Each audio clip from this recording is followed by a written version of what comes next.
That one? Okay.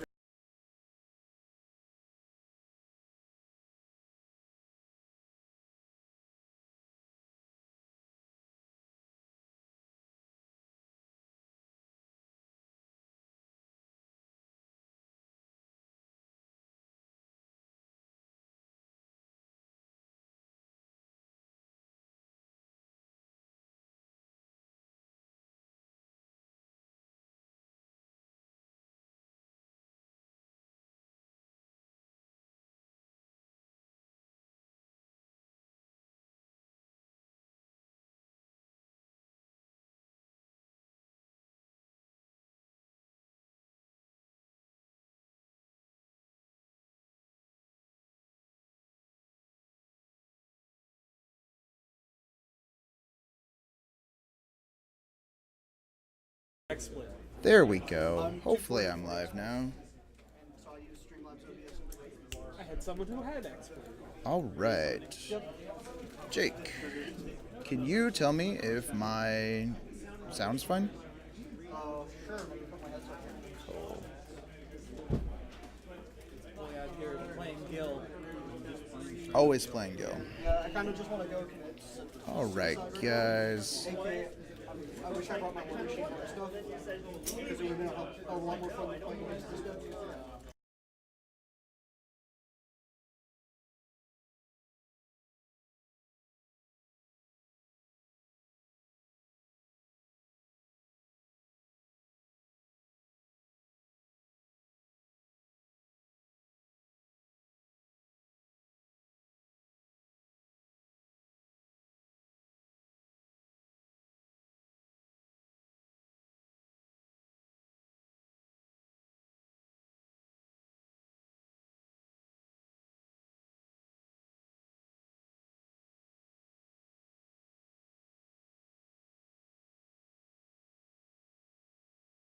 Let me turn it back on. All right. Hopefully this will work this time. Is it there? Hopefully. Come on. Hopefully people can hear me out there. If you're out there, give me a hi in that chat right there. Hi. Hi. I got some. Hello. You got sound? Cool. What's up, guys? This is Ryan here at Gigabytes Cafe here in Marietta, Georgia. Broadcasting live to you Thursday night, Force of Will casuals. Tonight we are going to be Yep. Tonight we are going to be exhibiting a fairly new, fun format people are trying to try out here in Force of Will. So this is going to be Epic Stories. So Epic Stories, very similar to Commander for Magic, as it is a Singleton format, but Force of Will, is very commandery to begin with a leader card kind of deal. So we decided to ramp it up, and we'll do two of our J rulers instead of just one, because we got to be different. And then it's 80 card Singleton? No, 60 card Singleton with 8,000 life. Exactly 60. Yep, exactly 60. Can't go over, can't go under. You got to have 60 cards in here. So we should be getting along in just a minute here. Right now we've just got Jake on the left and Avery on the right, just kind of trying out some of their builds, seeing how things are going. But yeah, so hopefully got some people watching right now. Jake, did you share the link for me? I shared it on Facebook and I shared it to my personal Twitter. All right, thank you very much, Jake. So hopefully I can see chat going while this is up. The fun part is going to be keeping up with life totals while this is going. But yeah. Especially with Servo. Yeah, that's going to be fun. But looking forward to this. We should have some fun stuff. So this is all cards printed here we're going to be rocking with. So there should be some fun stuff showing off here. Lots of weird stuff. So like right now, I know Avery's got some fun Gil, Alhamet, and Gil shenanigans going on there. Somehow trying to make elementals work in Epic Stories. How's that working out there for you, Avery? Working pretty good, actually. Oh no, you're just searching up everything every turn in response to Jake. Jake, you guys just gotta go faster. Gotta go faster. I mean, when he keeps searching turn one wallow it sucks. Yeah, this is true. This is true. It just goes wallow it right turn one. All right, so we've got pairings for round one. I'm gonna sit on the seat. I'm gonna stay at the stream center for this one. Yep, we'll have Jake staying over here, so I'm going to fill this out here. That's us? Yeah. Oh boy. So Jake, you're running what? Sylvia and Snow White. We'll go ahead and put that in there. Oh. We got Dylan, the monster West. That's not quite fitting. Let me fix that. There we go. Waifus. That'll work. And then Dylan, what you rocking tonight? Arla 2 and Ushua. Dylan, do you mind if I proxy something? Yeah, what you need? I'm gonna proxy. Husbandos for Dylan here. There we I'm go. gonna proxy if the magic stone. This is just the upside down stone. So Dylan actually rocking some old Valhalla cards. Should be some interesting stuff going on here. We've got explosions. We've got all sorts of dumb stuff that are going to happen here in just a minute. I see we both have a Alice cluster ruler Yep. and then an older cluster ruler. Hey, when we play honors, so you guys down the end for Force of Will. No, Yeah. guys, no divinity. As Jake is saying, we've got just the Boy Scouts of Force of Will going on here. All honor. Nothing bad, nothing degenerate going to happen here. No, because you don't have runes, and as we've learned from Conqueror, that runes are what makes Force of Will bad. So you know, Well, they don't make Force of Will bad, they make Force of Will bland. makes Force of Will Blandon.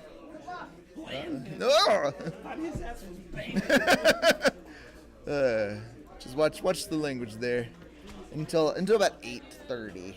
Dylan. A shirty. A shirty. Yeah. So, Ready for this? You ready? You want a high roll? thank you for keeping track of life total there, Dylan, so that I can see that. I'll keep you track. Keep track of mine. Well, we got that. So. Dylan and Jake. Can't see it on stream. Well, Just move it over. Thank you. Yeah, that'll be good for keeping track when I lose, because there's going to be a lot of stuff going on, and I am certainly not going to be able to keep track of everything all at once. That's a boxcars. Ooh, Jake with the 12. Natty 12 going on. So we've got game starting here. Got some mulligans happening. Let's see what kind of stuff these boys are going to bring in. So we've got the battle of the century here, the waifus versus the husbandos going on. Which one's this underneath here? Okay. What do you supposed to know that. what else do you think he's running? It could be one of 5 things. It could even be a boat under there, Jake. You don't know. I have to know. No, okay, alright. We keep it. So, for those of you who haven't played like Commander or anything like that, you're just a Force of Will person. The fun of this is that it's a singleton deck. So much like playing IU, where you're certainly not certain that you're going to see a card ever again, these opening hands are really hard to mulligan. Yeah. So both players, first turns, not much going on there, and then Jake. What's I just dropped a that? Minerva. Jake rocking a Minerva already, so all of his resonators are going to have Eternal on his turn. That could be fun. That could get out of hand pretty quickly here. Dylan going to his second turn, playing out a Levitine. You suck. And then playing right into that Severing Winds, the card that we have not seen in a while. Everyone forgot about it, but it's still here. It's still lurking. So now Jake tapping out, laying down an Atom C card. So now he's going to just start bopping off some resonators each turn. Yeah, oh yeah, anything. So that Levitine, not safe. It's any non-stone, right? Yeah, non-stone entity. So anything Dylan's going here Good recover. could get blown up. Main phase, remove it. Give my ruler. So now, going to Jake's turn, that Atom Seek Heart. Just going to go and remove that Levitine there. We'll declare the color red. Jake now getting an old stone, so the little red, very good at doing tons of fun stuff. So it when it comes into play, you get to name a color, and then it taps for that color for the rest of the game. But then You can also tap the stone to give something +2/+2 until the end of turn. So helps break ties, break some even splits there, gets in some extra damage just in case you got an open stone up, or protects it on the back end. So then Jake then playing a Seals Familiar Mickey, digging some cards. Going to Dylan's turn now. All sorts of cards that I cannot remember. You get a creature, 2 creatures. That's the follow, and Small then flatter. small flatterer. Don't share a race. Yep. So Dylan getting to search the top 4, That's pretty good. pulling stuff that doesn't share a race out of there, going to his hand, grabbing some other decent stuff there. Comes the hard part. Does Dylan start trying to build that board up just to feed Adam, or he just passes instead? Goes back to Jake here. Yeah. Jake now calling another stone. Feel like he's getting all the stones that he really wants. Except for that first one. Yeah, except for that first one, but it's okay because we're there now. This isn't really an early game. Jake now playing a Wind-Secluded Refuge, draws him a card, and then gets basically just to cancel something that targets any of his J Resonators on his board for the rest of the game, as long as that's out there. Jake going ahead, swinging in that Mickey. First blood, finally, turn like 5. Turn 5. Yeah. So Dylan going down to 7,800. So the fun part about this format is we're actually going to be playing it best of 1 tonight, just because these games can draw on for quite some time. They usually go on pretty late, so 8,000 life is quite a bit to get through, and so these will go for a while. And the other thing, so more explaining about epic stories here, is that much like Commander, you kind of get locked into your color. So here we have 2 rulers, and those guys are going to be the ones to kind of set what your deck will be able to have colors with. So this is a kind of example here. So Jake running Sylvia and Snow White. So Sylvia, she's just a red ruler, but she can make your stones tap for green, so therefore she would be considered a red-green ruler. Whereas Snow White would be, red-white? Yes. Yep. So Jake technically running 3 colors, even though his rulers only really deal with one of those, which is pretty fun. Yeah, they both show red on the thing, but they have color identities. Yep. The other 2 color identities. Yep. And then Dylan over here, since he is running one of these Battle for Adaraktia rulers, that makes it that he actually has the BFA rulers give you a 5 color, right? Because Yeah. they identify as 5 colors. Yep. So all sorts of fun stuff going on. So Dylan getting to run everything that he really wants.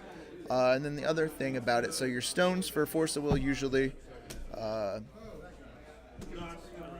really only tap for one thing.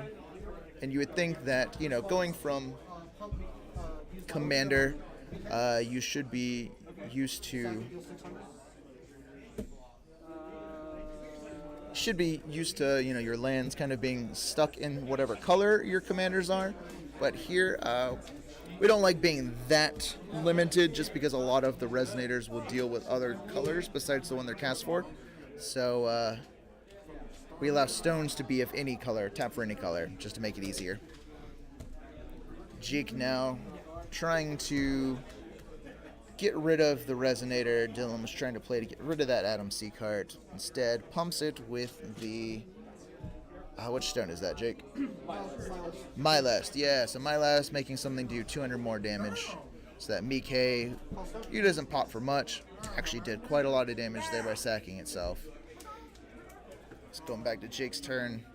Keeping control of the field with that Adam C card on. Hard to interact with something when it's just going to keep sitting there. Jake now playing a Glinda, which later on, if he really wants to, he'll be able to sack her to... sack her to cancel a spell or an ability targeting something that he controls. Jake then following it up with a Faria summoning, being able to look up, dig anything out, put it to his hand.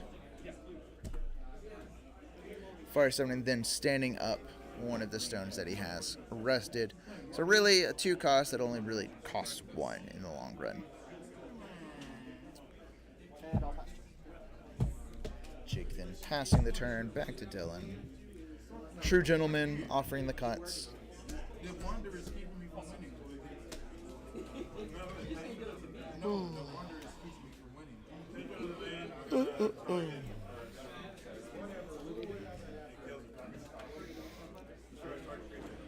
Going a little bit, taking a look at those hands. What kind of fun stuff can Dylan do here? So it should be around the turn that usually Epic Stories kind of starts popping off a little bit. Some dumb stuff can happen and will happen, hopefully. Maybe we'll see an Ushuha flipping, blowing up some stuff. We'll see. Contemplations, though. Tapping 2. Going ahead and playing a Freyla. Freyla, since there are no other Resonators on the field, getting Swiftness now. Freyla trigger results. So Freyla does, in fact, gain her Swiftness. Still not followed up with anything else. Got a 1-drop coming in, so that's going to be a Guinevere. The worst card, the most ban-worthy. But since going to combat, Sylvia, or, sorry, not Sylvia. The Freyla going to swing in, so she's going to hit Jake for 600, putting Jake down to 7,400. And then the Guinevere gaining Swiftness off of that, letting Dylan then tap the Guinevere and sack herself to her own ability to search up. Or actually, no, just draw 2 cards. So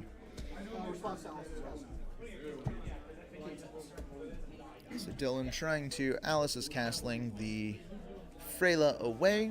Jake says, no thank you. Here's a Keen Sense to cancel that right there. So the Freyla stays on the field. Tapped out.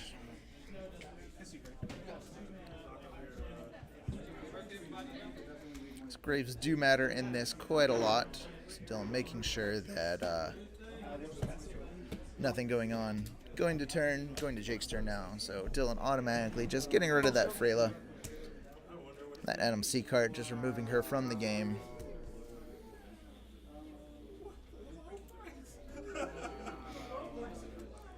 Jake counting out stones. He's got quite a lot. How much is he going to tap out for here?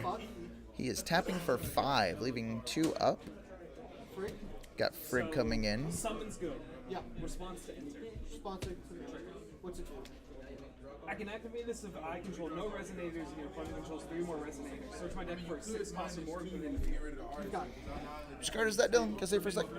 Cool. So Forbidden Fruit. So another fun thing. So Force of Will has kind of trap cards. One of my favorite tarps are the Chance Standbys. So Dylan here laying that down. Didn't really see it earlier, but basically gets to find a 6-drop out of his deck, put it into the field once Jake controls 3 or more Resonators than him. Good old Forbidden Fruit there. It's going to be confusing, because aren't we getting a new Forbidden Fruit?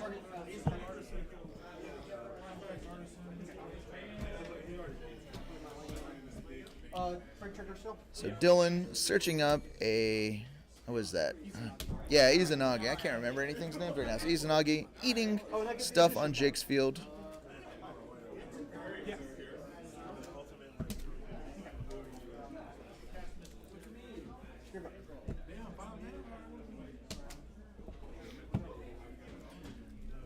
So eating those. So is it... Jake, what happened there? So that... So Frig enters, ETB Yeah. goes on the stat. Yep. He casts the Forbidden Fruit. Yep. Forbidden Fruit triggers, he gets the Izanagi. So you sacked the... This to keep the add-on. Gotcha. But the fruit trigger still goes off. Yeah. So this was in my graveyard, so I grabbed BK, Severing Winds, and this back, and then recast that. Okay, yeah, that's what I figured. So, yeah, so those of you playing along at home, fun series of events going on there. So Jake keeping his Adam C cart with that Once Secluded Refuge, using that to keep him safe from the Izanagi eating him. But then the Frig Enter goes off, and Jake gets the Mike and the When Secluded back to his hand. Or not the Mike. Severing, and Yeah, Mike, Severing, When Secluded, all going back to his hand off of that Frig there. Oh, that's a diversity. Diversity Palace coming in after a Alice's Little Scout. I'm gonna actually. So Jake, remembering that he has that severing that he just I have grabbed to in his choose- hand. I'm choosing that to go away. Yeah, so he says the Diversity Palace can go away. 17. I'll take 17. Go down. So Dylan then swinging in. That big old boy Izanagi there. 17 damage, going down to 57. Oof. Quite a lot of life still to go through, though, so Jake's not feeling the pressure too much.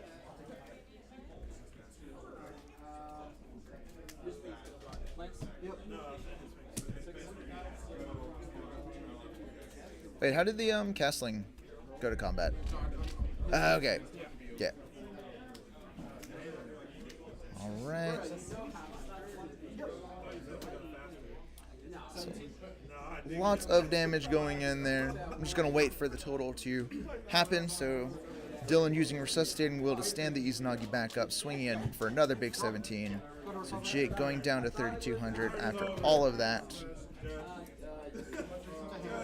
Yeah, I was just saying if it's specifies great. So then going to Jake's turn, Adam Seacart on that main. Going to go ahead and just bounce that Izanagi out of existence. So Jake, do you get those cards from Izanagi back? They go back. Yeah, okay. So cards that Izanagi ate going back to Jake's hand there. Jake now getting to recast them if he really wants, but he's got a lot in hand. Lots of options, lots of choices to make on this one. Call stone. Opts to call a stone. What does he call it? It's a moonlight. He calls it a moonlight.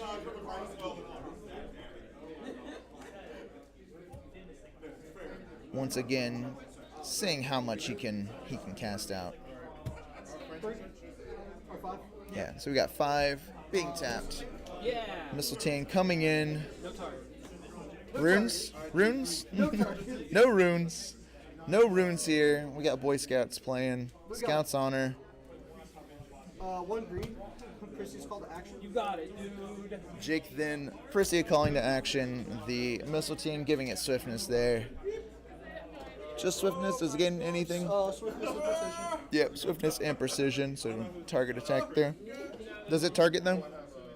Target side, target. We're gonna pop the lanes. So Mistletoe going to attack, going in, swinging into the Lancelot there.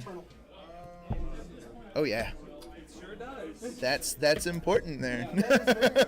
So the Kuko Inuichi trying to stop the Mistletoe, but remembering that Eternal is a thing and it is still Jake's turn. The Mistletoe feeling pretty good right now. So the Mistletoe stays alive, the Lancelot goes away. Dylan left with just a Alice's Little Scout on his field. Going to untaps now.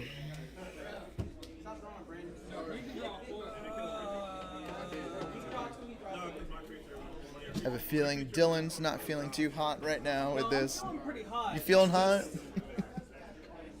Always feeling hot. That's a long mana. It's a lot. Ooh. Oh, mystery box. Dylan taking some damage there, going down to 74. Not Wow, that. it feels bad. I mean, they're both flyers. So Dylan casting Mystery Box and getting... What you got there? Karura and...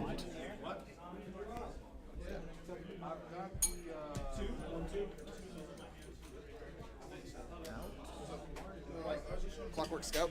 Yeah. So Dylan getting a Karura and a Clockwork Scout off of the mystery box there, swinging in. Jake opting to not block anything, going down to 2,500.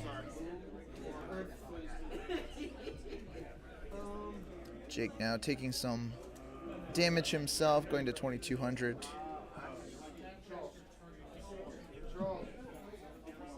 So that card you see with the back towards the camera, so that's going to be a proxy here for Jake. That's just a, yeah, Illumia Stone, so he's just paying to keep that untapped when it came in there. Well, let's see here. What is Jake going to do? So that is a Athena. So she's going to start getting big, doing some damage. Could be fun here.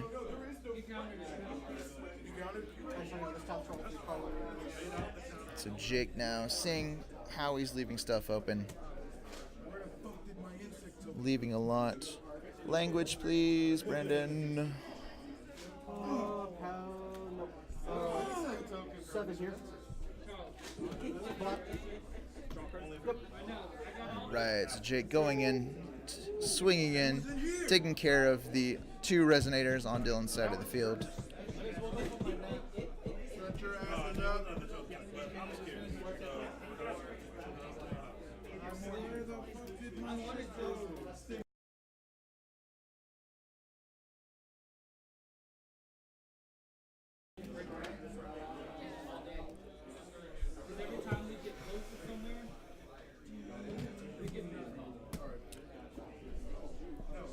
Sorry, missed a little bit there. What happened, Jake? I just Mikkei. Okay. So another Mikkei coming out, with the same Mikkei coming back out. Can't really say it's another one.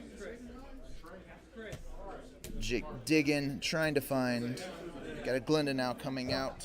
A re-coming out. So Jake now building up that board, keeping himself a little bit more, protected here, a little safe.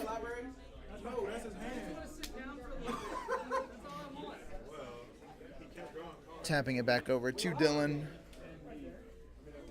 Looking through the grave. Or no. Yeah, looking through the grave there. That's a big grave. Just calling a stone, getting some more shit bricks there.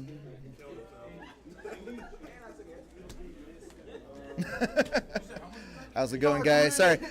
Just looking over at chat. How's it going, guys? Someone's apparently saying Jake's is sexy. Yeah.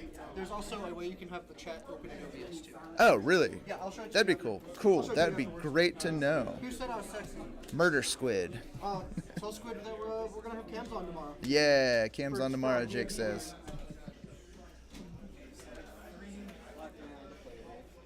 You got True Black, dog. So we got a lot of will open up on Dylan's side there, seeing what he is feeling like playing.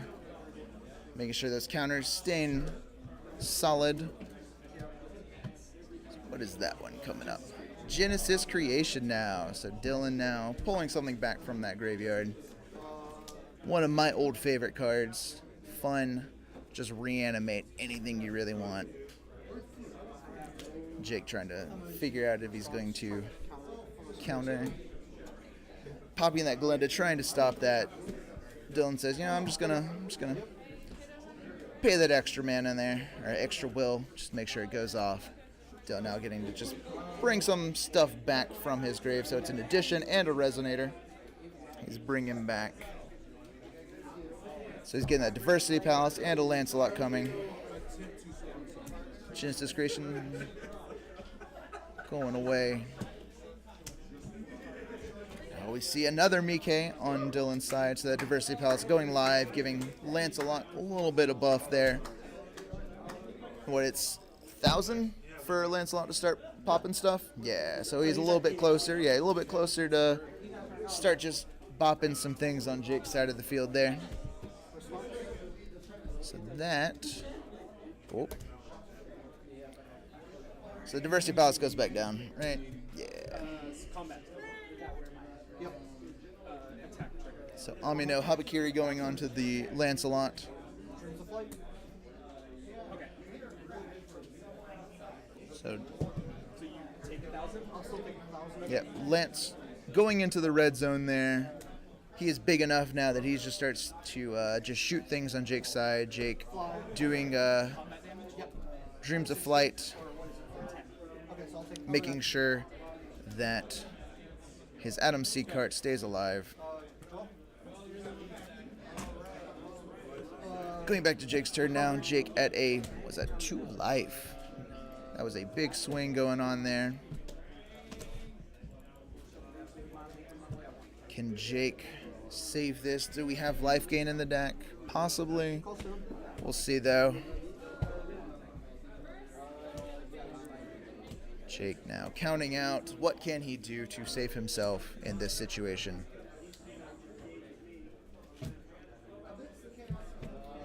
Alice? Yeah. Ooh, so we have Alice coming in. So Alice going to redirect any damage going to Jake to her instead. Seems pretty good at this situation here. So now Jake going back in, doing some damage himself. Because I took 2 points of damage. Yeah. 4 +1 +1. So you're 11. Wait, what'd you take? Oh, yeah.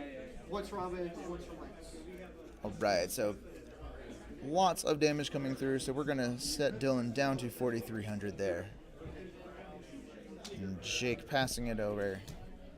See how Dylan can respond to the Alice on the field. Alice could do some real work here in this situation. She's 1,500, so got to either just get rid of her outright or do enough damage to Jake himself to kill her. So Dylan feeling himself, though, tapping out quite a bit. Swinging it. Wow, what is that one? Oh, that is a hard-casted Ragnarok coming into the field. Dylan basically being able to put his entire deck into his hand and then just wipe the board by just discarding everything. That is one way to get around Alice. Whispers of the Wind? Yeah. It's a sick card. Yeah. Jake, Resolves? Jake trying to save himself. Whispers of the Wind. Enter. Yes. Enter resolves. Draw your entire deck. Dylan picking up that deck. It's a deep one. We're just going to play a deep one. Why not? So Usha, Destroy?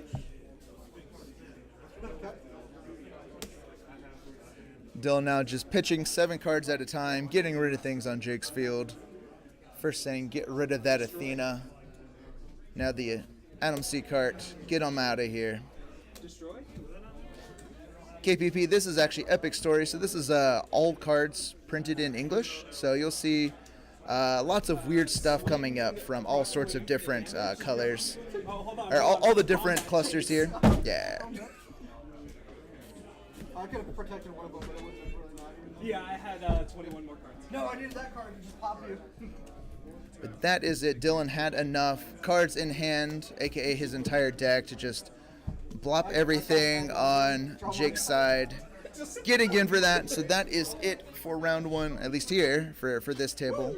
See what other people are playing. Like, if you didn't have the Ragnarok, I feel like that's the Jake feeling pretty good about that. Anyways, I mean, it's a fun format, right? I mean, all sorts of weird stuff can happen. Next turn was, I had Book of Ebon. So, annoyed G. Yeah. So, yeah, I think my deck, so that turn, instead of casting Alice, I should have casted the Frigg, grabbed the Severing Winds back to my hand. I just been like, oh, okay. KPP, where'd you see Wander? Did Jake post that, or try to figure out? Did you post that this was Wander, or I'm just trying to figure out where? I said Epic Stars. Okay, I don't know where. Yeah, we'll figure it out. So I should have grabbed Frigg. Maybe I did something wrong. Severing Winds did that. I just hard cast Severing on the Ragnarok. Yeah. That way you didn't have to play through. All right, so it is it for the first round on stream table here. So it's time for me to give out my. We're gonna have the talk. We might have a talk. You guys want to come in and talk about epic stories? How you feeling? Yeah, new cards. I'm feeling some of them. I'm enjoying what they're putting down here. If you can pull them up, dude, I will totally. Yeah, we'll go through.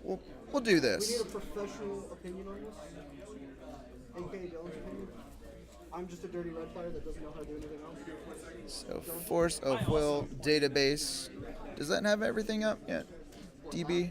That's all this is. Like, at the end DB of the does day- not. Okay. I mean, I just want to play a bunch. I just want to play good. I want to play good pile. Yeah, that's what this deck is. It's good pile with a bunch of Let me see if I can pull up things that make them better. All right, I'm gonna go. these new cards here. So, anyone in chat have any questions about what we're going on here? What we got going on? The epic stories. I'm gonna check my bank account real quick. All right. Where are those new cards? You know, I get to play this because it's good now. What? Yeah. Yeah. Little baby Oni going on there. I heard a 2-drop 7/6 for swiftness. Set is going to be Awakening of the Ancients. I'm sad that I don't get to use my new tokens. There it is. There's all those new stuff. Didn't you play the Epic Stories side of it? Yeah, I did. Yep. Some epic stories going on here. Oh, yeah. All right. So, I almost went undefeated, then I played against Canada Dylan, and he was playing Arrested for Waifu Crimes. So it was Lumia and Prisia. Crimes against waifus. Arrested for Waifu Crimes. And so he got to a point where he was able to move Severing and Otherworld every turn. Dylan did. Dylan won that last one. He resolved a Ragnarok, picked up his hand, and then just blew everything up.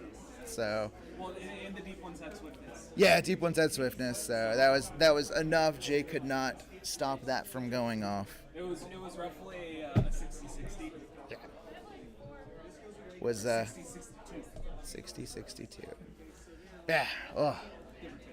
Have you looked at all the new cards yet, Dylan? No. I haven't looked at any of the new cards either. I Yeah. started to look at the site and I was on my phone, and then I noticed that all of them were It's- in spaghetti. It's hard to look at them on the phone. I don't know. I have the auto translate for Chrome on, so I was looking at it yesterday, and it wasn't too terrible. It's a little bit better translation than the official ones that they have on there. There was some weird stuff going on, I wonder but when Intern Food's gonna yeah. come up in English. Intern Kun, if you're out there watching, please put up the English. Onegaishimasu. Hi. Oh. Hi, domo. Domo. Watashi wa intern desu. All right. I'm actually, so they've got the fun one drop cycle. I'm pretty actually okay When you with. say cycling, do you mean No, so cycle. So it's one for each color, and they're all roughly the same. They're all one drops, and they all get extra stats and one keyword ability when you're at 4 stones or more. So they're all like pretty boring. Like without that, they're like one drop. You know, like 3 3s, 3 4s, 2 4s, stuff like that. But then a lot like the red one is a 3/3 when you first cast him. Where is he? There he is. Yeah. So he is a 3/3, but he gains +3/+3 in swiftness if you have 4 stones or more. So he's all right early game, not like too spectacular. He's just a body. But after you hit 4, if it's late game and you draw into him, it's a 1-drop lance basically. Like seems pretty good, but the blue one's really dumb. Blue one, no, it gains cannot be blocked. So it's a 3/3. Yeah. 3/3 gains +3/3. Right? Yeah, gains 3/3 gains +3/3 and cannot be blocked. So we got some more boggle action going on here. I'm pretty excited about that. Yeah, but it's a machine too. So you put in machines, you just load it up with all those counters and swing to the fences with a little staff flying in the air. Seems pretty good. Signal pest. Yep. That's a signal pest. Yep. Yeah, no, there's some other ones. I'm glad we got like a kind of Humpty Dumpty-ish card. So there's what is it? What color? Blue? Yeah, it's blue. So it's blue 3-drop. It's a 0/4, but when it dies, look at the top card of your deck, right? Yeah, Fiendish Mirror. So reveal the top card of your deck as a resonator, put it into the field. This is my sort of stupidity that I like there. Seems pretty good. Oh, hitting that. Sorry about that. Stream monsters. Yeah, so you guys haven't looked. You should take a look through it and see what kind of cards you're super interested in. I will definitely look through the red tonight. Yeah. Like I said, reds. All you single color same people. So, as far as red, so there are a couple that stood out for me. Yeah, like still water. I need to. No. So you've got 2 new dragons. One of them is really dumb. I need to time you out.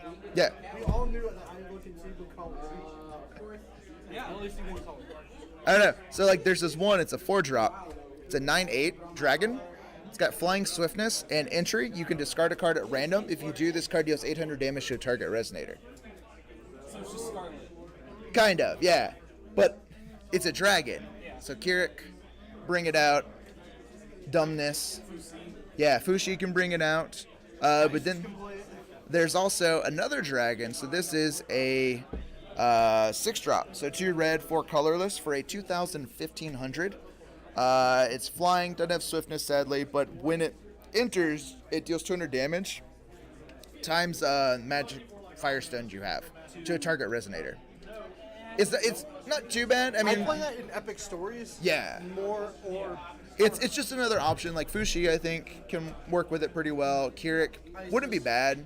the problem is right now, so from a new Frontiers perspective, that card isn't nearly as good like it's on the surface. Right now. No, I mean it's not very good on the surface, but it's interesting. It's something. It's interesting for sure, but in the current new Frontiers meta, where a lot of them, like you're pretty much locked into a certain color, and you're not running very many basic stones to begin with. Yeah. Colors, it's not going to be nearly as impactful. Yeah, it's rough to get out, but yeah, there's some fun stuff though. Like I'm pretty excited. You just play sprinting time horse. Yeah, I mean there's other ways around it. So So it's 1-drop enter get target resonates with.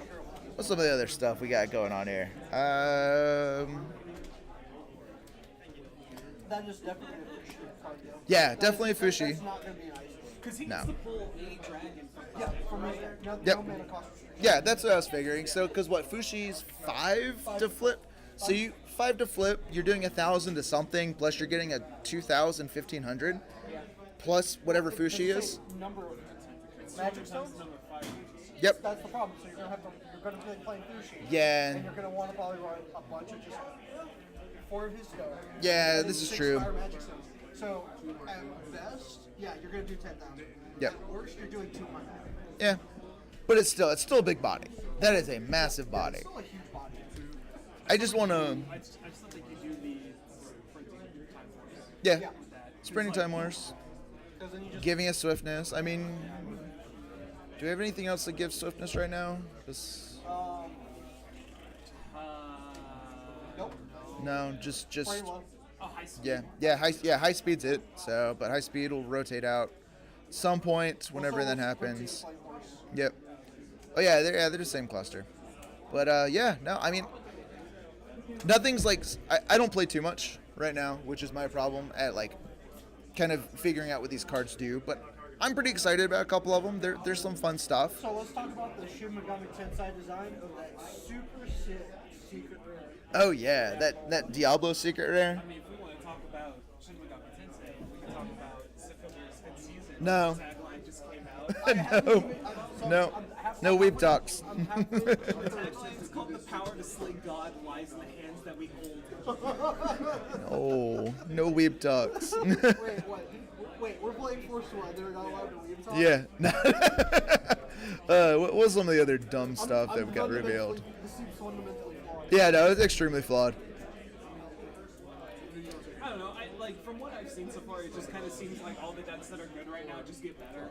Yeah, I mean, I don't think it changes. I don't think there's like a new game. there's some stuff I feel like once we hit rotation, a lot of these cards are actually gonna make it really interesting for a lot of the decks. A lot of But so a lot of the red cards are going to be sitting here being slippery.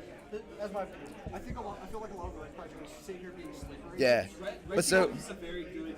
red. So Well, and the thing is until Kirik rotates out, a lot of these red cards will need to be touched because unless someone is going to be doing the building, which I'll try to put it into like ISIS and stuff like that. It's like I need to get some money together for the deck for boxes and stuff. I'm probably end up buying a lot of these things. yeah. So one of the new runes that I actually really like in red. So it's contract created in the sand. Whatever it'll be Yeah. translated in English too, but it's so it's normally 2 red and 1, but you pay 1 less from the rune area, and as an additional cost, you banish a resonator, and then recover a target resonator and it gains +4/+4. So that doubled with the moon that we have right now, or the moon that's coming out, where when it dies, it does damage. That you can't get that off server.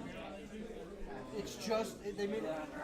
Yep. To be honest, though, if you can get that off server, then there's a problem. Like, Yeah, no, that'd be a big problem with Surtur. ISIS is almost a team I zero. want some shakeups. Yeah, there needs to be some shakeups. I don't know. I mean, We got land destruction. It's going to see a resurgence. There's going to be some really dumb stuff. Oh, black mana ramp. Oh, I am touching myself a little bit here, you know. Yep. Get turn 3, just zone destruction. Turn 4, you know, Athenia. Should be fun. Should be fun. The only thing we're missing is a dark grid. Yep. But we got. Oh, but we got more search. Yeah. That card is so funny because Some you know other. it says you can only play this card once per game, right? Yeah.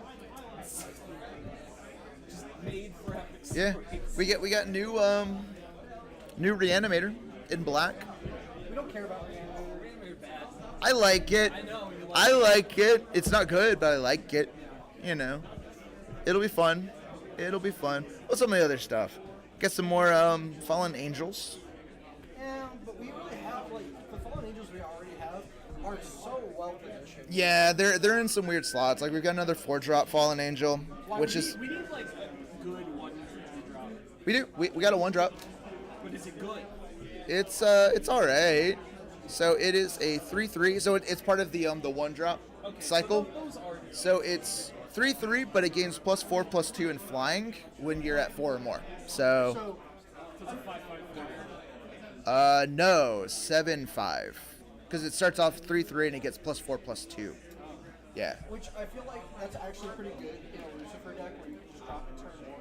Yeah. You're not, and in most Lucifer decks, so there's the two versions of Lucifer that are flying around right now. Aggro Lucy's. Yep. Aggro Lucy and Control.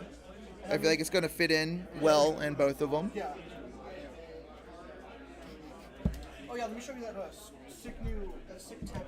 Oh yeah. What's some of the? We got a new demon. Go to OBS real quick. 1 second. Oh. I'll figure it out in a minute. It's cool. All right. I'm just looking at other stuff. Yeah, so we got new demon as well. It's all right. It's not bad. It's not good. It's not. It's mediocre at best. Why isn't it flying? It's got wings. It's flying in the artwork. Why isn't it Because we're flying? back in Kim there. I know. Thanks, Kim-san. He ain't watching. Nah, he ain't watching. I kind of needed my life game that game. Can I have life gain? Yeah. Coward. Hey, what was this one? I also needed that. Yeah, that one's Oh yeah, this one. No, yeah, it's from To the Hand. very resident. That's the fun of trying to look at these in Italian, but it's cool. All right. Let me see here. What time we got? I am going to mute the mic for just a second here. I'm going to wander around, see what else we got going on. Should be finishing up the first round in just a second, so give me just a minute. Be right back.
You can have the docs are to show you all your Twitch stats and stuff. Yeah. That's cool. So we are just about finished here with the first round. We've got one outstanding game. Everyone else seems to be done. We've got some fun-looking decks here tonight. We'll see what kind of fun, stupid stuff we got coming up next. So anyone out in there watching right now got any questions? Trying to answer some stuff. Yeah, I got some of Atlanta proper. We're just outside the perimeter. Fairly large, really large store actually. Yeah. Huh? Yeah, we're in Atlanta. We're OTP, but we're in Atlanta, but it's cool. There's no towns. There's just Atlanta. Yeah, Atlanta. Atlanta. Yeah. Northeast Atlanta. But we got tons of Force of Will going on here. We are just about it for Force of Will here in Georgia right now, right? So yeah. So we've got a lot of good stuff going on here. We're always people down to play. Thursday nights are our usual nights, so 7:30. Just kind of right now, end of like the sets. We got a new set dropping. We've got a pre-release this weekend. So we'd just like to have fun with different formats when we can here near the end, before new stuff. Yep. So we usually do Wander here, on these kind of evenings. But tonight's Epic Stories. We're trying out some new stuff. So we actually have the pre-release coming out this Saturday. So if you want to come out, if you're local to Georgia, come on out. So we are having 2 flights. We have a 1 o'clock and then a 6 o'clock. Both of those will be going. You will pay $25 and you get 6 packs plus a promo. And then we also, promo is Kara, the angel or the whatever. Yeah, the red one that gets a pump. So yeah, we just got those in the back. But yeah, so we've got those, and we'll also do a door prize for one of the mats, and then also the top seat at the end of however many rounds we play gets a mat as well. Yeah, I'm actually going to be looking forward to our giveaways now. We get that match as part of the giveaway. Yeah, so we got plenty of those mats back there now. It's looking pretty good. I checked it out when it came in. Maybe I'll show it off here in a second. Yeah, pre-release mats. I didn't want to take them out. Yeah. So, I mean, as a store, we can open it, just not sell anything. But just want to make sure that we're keeping it kosher here for as far as Force of Will Co. is keeping tracks. Yeah, we need some more hot takes on these new cards, though. What else we got rocking? Garbage. So I'm actually pretty excited about Shikigami. Shikigamis are looking pretty fun I mean, after this set. yeah. Like, I think I'm gonna try to build a Mimi tribe deck. yeah, Mimi Tribe's gonna be fun too. Mimi's Master Rune, honestly, arguably one of the best Master Runes we've gotten so far. Yeah, one of the best cards out of this cluster too. Like, being able to choose blocks is so good. Yeah, Like, I'm just going to say you can't block this turn. I'm really sad that Loki's Master Rune isn't nearly as good, anywhere near as good, but it's cool. It's the Garmheld one. It's the mystery box like 3 that we're getting. So it's the top 7 cards, and then put a resonator into the field equal or less than X, where X is the number of magic stones you control. So you can get it off at 2 or 4/2 with Loki from the rune area, or just anywhere actually. And it leaves you, you can get a 4-drop on turn 4 and leave 2 will up to protect it a little bit. That's kind of the idea, is that you're always going to be going or having will open and casting something bigger. I still not feeling it too much. It's not quite what Loki was looking for. Where are the awakenings at? Yeah, where's my awakenings at, dog? But it's cool. What was it? Sprout of Treasure Tree. Oh my! Why did we get more white ramp? You guys are complaining about black ramp, but why is white getting even more? Anything about the black ramp? How did you What do other that one, dude? dumb stuff? Oh yeah, no, that one. What's he playing? Aries looking good. Croco Sharks. So we have round 2 pairings. So give me just a sec. Let me get set up here, and I'll be right back, guys.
All right, so we're back. Sorry, I had to fix a couple of things, people bumping into the camera stand. But we are now joined by Max on the left side here. Max playing my favorite archetype of all time, Croco Sharks. Croco Sharks. And then on the right side here, well, that's a little bit big, but it's cool. We'll keep it at that. That looks good. I'll fix it in a second. Then we got Avery over here. So Avery doing Guild Tribal.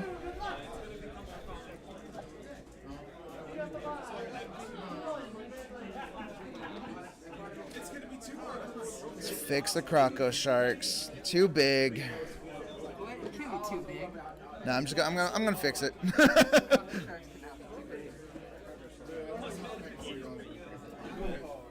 Croco Shark's never gonna get too big, so we got round 2 going on here. Make sure that's all good. I need to fix all this stuff. Where's my text? Text.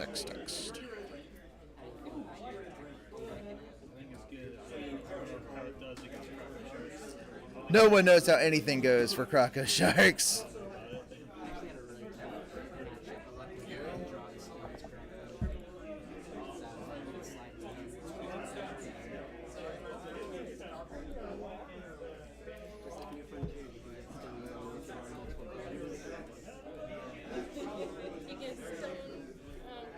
I gotta keep this PG. Nah, you get stone-boned. It's cool. You can say it. You can say stone-boned. The game would have been over. You asked on So we're going to keep a Croco Shark count going on here because that's the fun of Croco Sharks. Is seeing how many you can get out and how dumb they can be. Right? That's the best part, right? So we'll leave that down there at the bottom. This should be fun. Little bit. There we go. People keep bumping into my camera. I keep bumping into my camera. All right. Feels good, right? Show the people at home. Show the people at home. It's the ugly one. Yeah. So Avery consulting the oracles, trying to figure out what exactly he needs to mulligan away. So we got, what are the rulers we got going on here? So we've got, okay, Sea of the Blue Moon, of course, and we've got, a little bit over that way. But no, we got Lucifer. I can see it. We'll talk to the people a little bit. And then we got Guild all the time. All the guilds. Guild Tribal. It's cool. So who's going first? Who's starting us off here? That'll be Max. Max automatically just casting a stone, or calling a stone, putting a card face down. I wonder what it could be. And then we are going to randomly discard something from good old Avery over here. Getting rid of... getting a Faria summoning out of there. That's no fun. So with Seer out, it's 1 cost. Normally it's 2. Going to Avery's turn now. He is going to get a Kaguya Stone, so he gets to look at the top 2, kind of figure out how he wants those situated. He leaves them as they were. Oh yeah, I forgot turning us off. Which card is that? Okay. Need a bigger view. I'm too far away. Now Avery doing Gil things, searching all the time, every time. Getting that gentle breeze. And there it is. Are we going to cast it? Is it going to sit there? Who knows?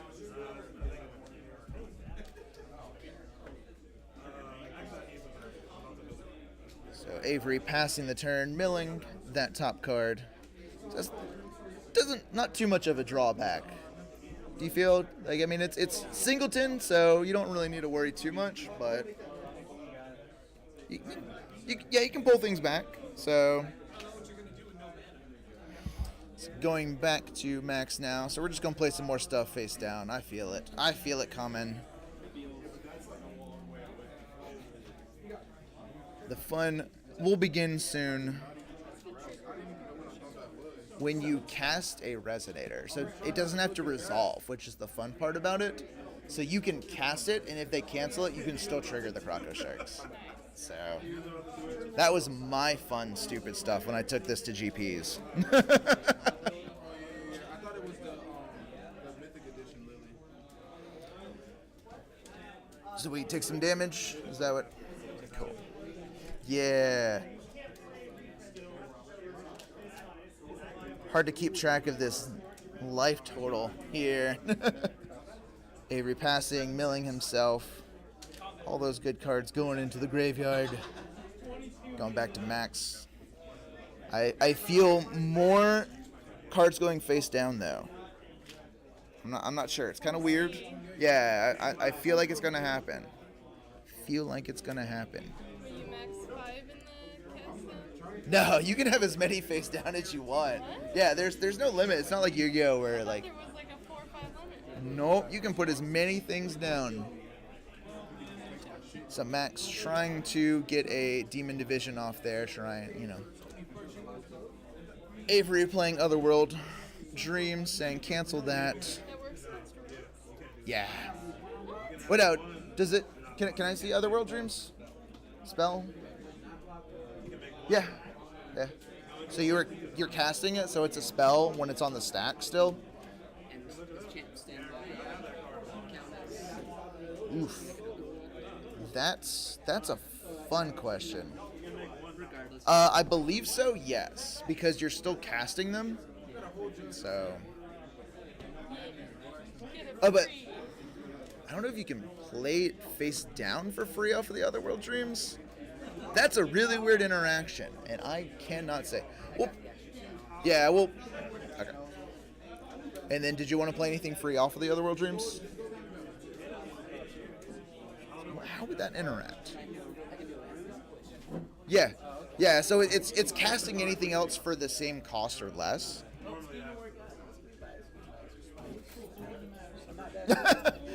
Avery pulling out the shenanigans already, saying Otherworld and severing back to back. Not fun. Avery, that's BM. That's BM. As you should, sir. As you should.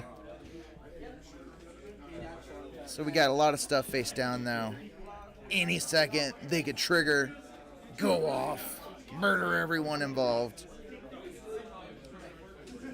Avery casting that Gentle Breeze, drawing a card, a little extra card there. Calling a stone, going up.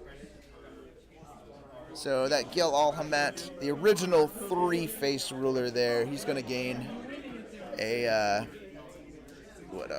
mana counter for each stone, right? Yeah, each light or darkness stone going into the field there. Fun stuff going on here.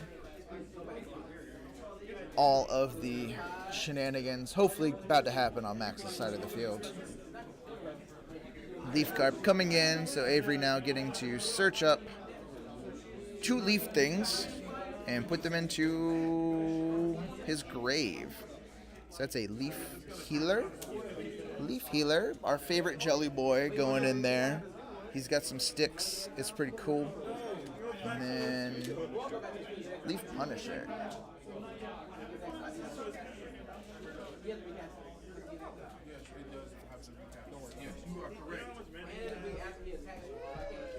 So Avery finishing up there. And then we're milling some more cards going into that grave.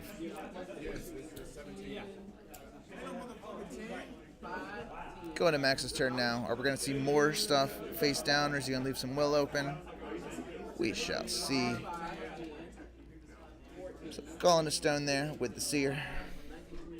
So another thing probably should explain here with Epic Stories is that since you have 2 rulers out, you can actually use one to call a stone each turn, and if the other one has any tap abilities on its front side, you can actually do those as well, leaving you open to do a lot of fun stuff here.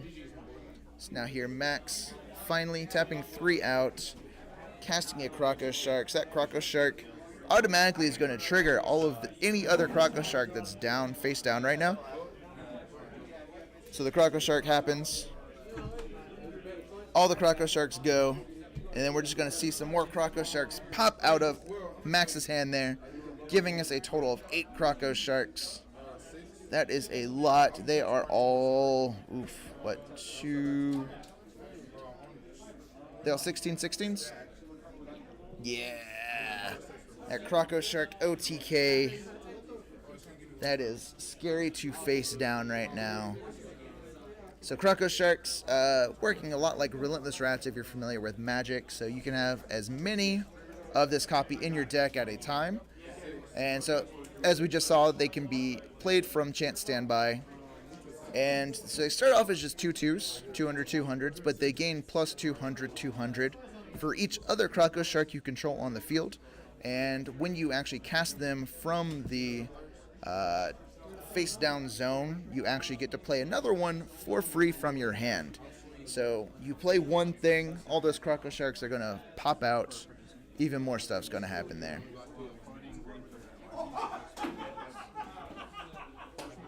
So Avery getting rid of a elemental in his graveyard to give himself some green will, and then he is going to use the floating green. Wait, did you just, where did the floating green go, Avery? Okay, cool, yeah. So you're just leaving it floating. Sorry, I didn't see the dice on my screen. Yep, and then he flips Gil over. So Gil, you should be familiar with if you've seen our streams before. He is hard to kill. An 11/11 with barrier. And he's just going to keep ramping some more will each turn by just removing all of those elementals from the grave. As we see here, he's going to produce another. So Avery now having a floating 3 green will. Then he can use to cast... what's the chant type that it can cast for? Spirit Magic, yeah, that's it. Oof. All the fun stuff here. But all that floating will not going to any use, sadly dissipating at the end of Avery's turn there. Going back to Max's now. Calling another stone, going up to 5. Max, is this... Oh, okay. It's blue-black. Gotcha. I didn't see the 1 black stone in there. We are, however, going to flip over Lucifer.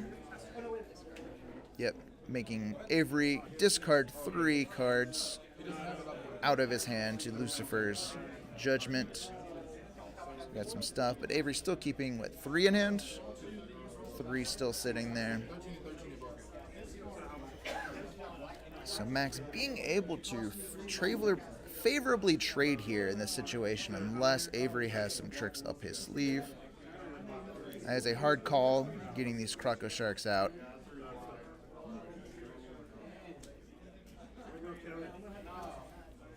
Tough decisions all around. So we're going to attacks. We got 1 Croco Shark swinging in.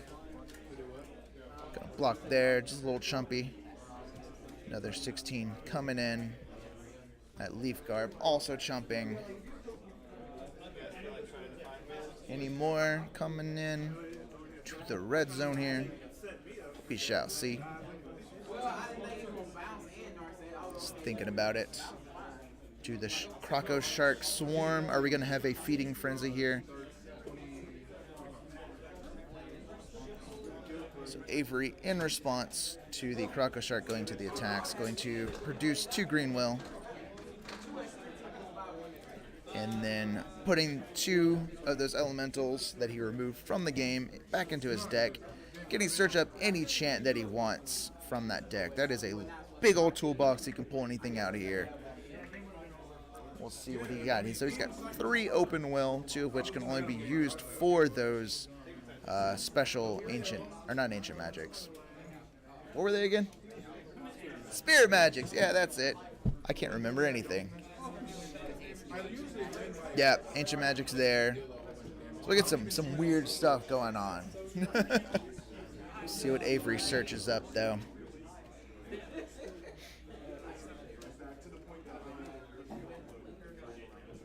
Tough decisions. That's the problem with tutors in a Singleton format. It's a lot of cards. You got to sit there, stop, consider, what can we do with this?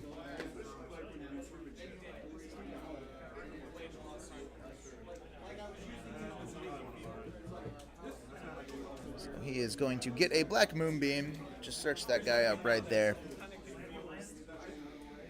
So this one is an Ancient Magic.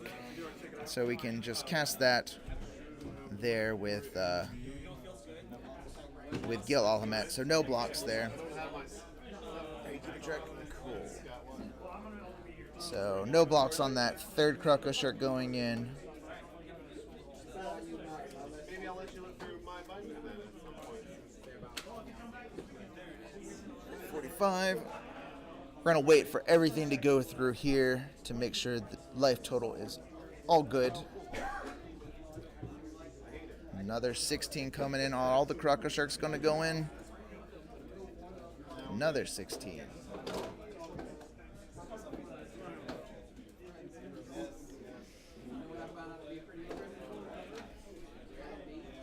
So what that puts him down. So he is at 29 right now. Whoop, hitting things, sorry. Finally, we have the Gil blocking, chumping himself. Will the last one go in? The last one will go in. And that is actually game right there. That is quick for an Epic Stories match. That is nuts. Croco Sharks coming in. They smelled blood in the water and decided to finish it off in a really quick way. So that is it. That is nuts, guys.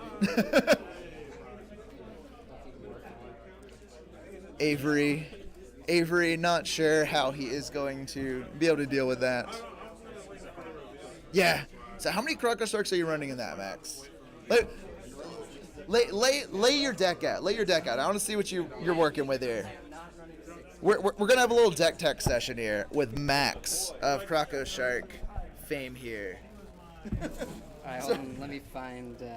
So what are not Croco Sharks in this? Let's figure that out. That's probably easier because I'm seeing a lot of Croco Sharks. That is a Pumpkin Winch. Pumpkin Winch and 59 Croco Sharks. Max going man mode on these Croco Sharks here. Decided, you know what? It's a 60 card Singleton. I'm just going to run 59 Croco Sharks, 1 Pumpkin Witch just in case. Yep. Stone base is So I've got the 3 dual stones Yep. of black blue. 3 black blue dual stones. And then I decided to go 4-3 on the rest of them. Yeah. Because Pumpkin Witch, although she's a 3 cost, only has a 1 black. Yeah. And Croco Shark is 2. Yep. And I'm more likely to have Croco Yeah, Shark. cast the in hand. Croco Shark. Yeah. So But as you saw, you were I tried to- tutoring hard to get that pumpkin, which I felt it. I felt it coming. yeah, so that's what I was going for is when I Got those used tutors. both my tutors to try to get her. Yep. Did you think about running the? Oh no, because since it's a rune, it's also counting for your main deck as well. Gotcha. Yeah. Yeah. I was like, Singleton. What other fun stuff could you put in there to search up? So my thoughts right now is next set has a 1 cost search. Yep. So that would definitely replace Yep. Demon Division. Yep. And I've been debating on the 2 cost draw 2 instead. Yeah. Because oftentimes when I'm using both tutors, it'd be better just to draw 2 to get two Croco Sharks instead of searching for that I one. see that. But the other thing that is to consider is my first match was against a 0. Oh yeah, and that's a hard one. That was really tricky. Yeah. Luckily, she just didn't have the stone she needed to flip by the time I had my OTK. That's really lucky. So do you mull hard? Do you just like immediately throw all 5 cards down, trying to find the Pumpkin Witch? yeah, that's the plan. Yeah. So far, I've started with Pumpkin Witch in hand once. Yeah.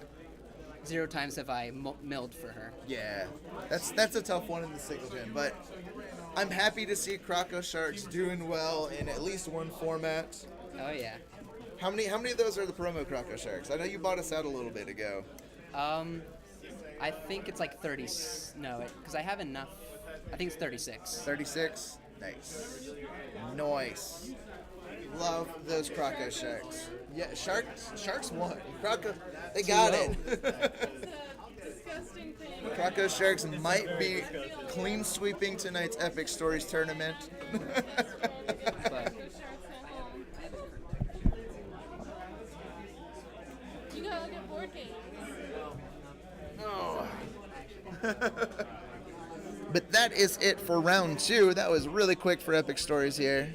I'm going to mute here for a second. I'm going to throw it up onto another screen. I'm going to try and figure out what I'm going to put up here. We still got about 20 minutes left on this round, so I will be right back, guys.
All right, I am back. So I am pulling over some of the other players here tonight. I got Brian behind me right here. We're actually going to go through some of these new cards as well. I've not read any of them. Because Yeah, they are no one all here in has read them. Yeah, but so the fun part here is I'm going to be able to translate poorly a lot of these. So took which ones have we? Spanish, not Italian. Yeah. So what have we not seen? This guy's pretty fun.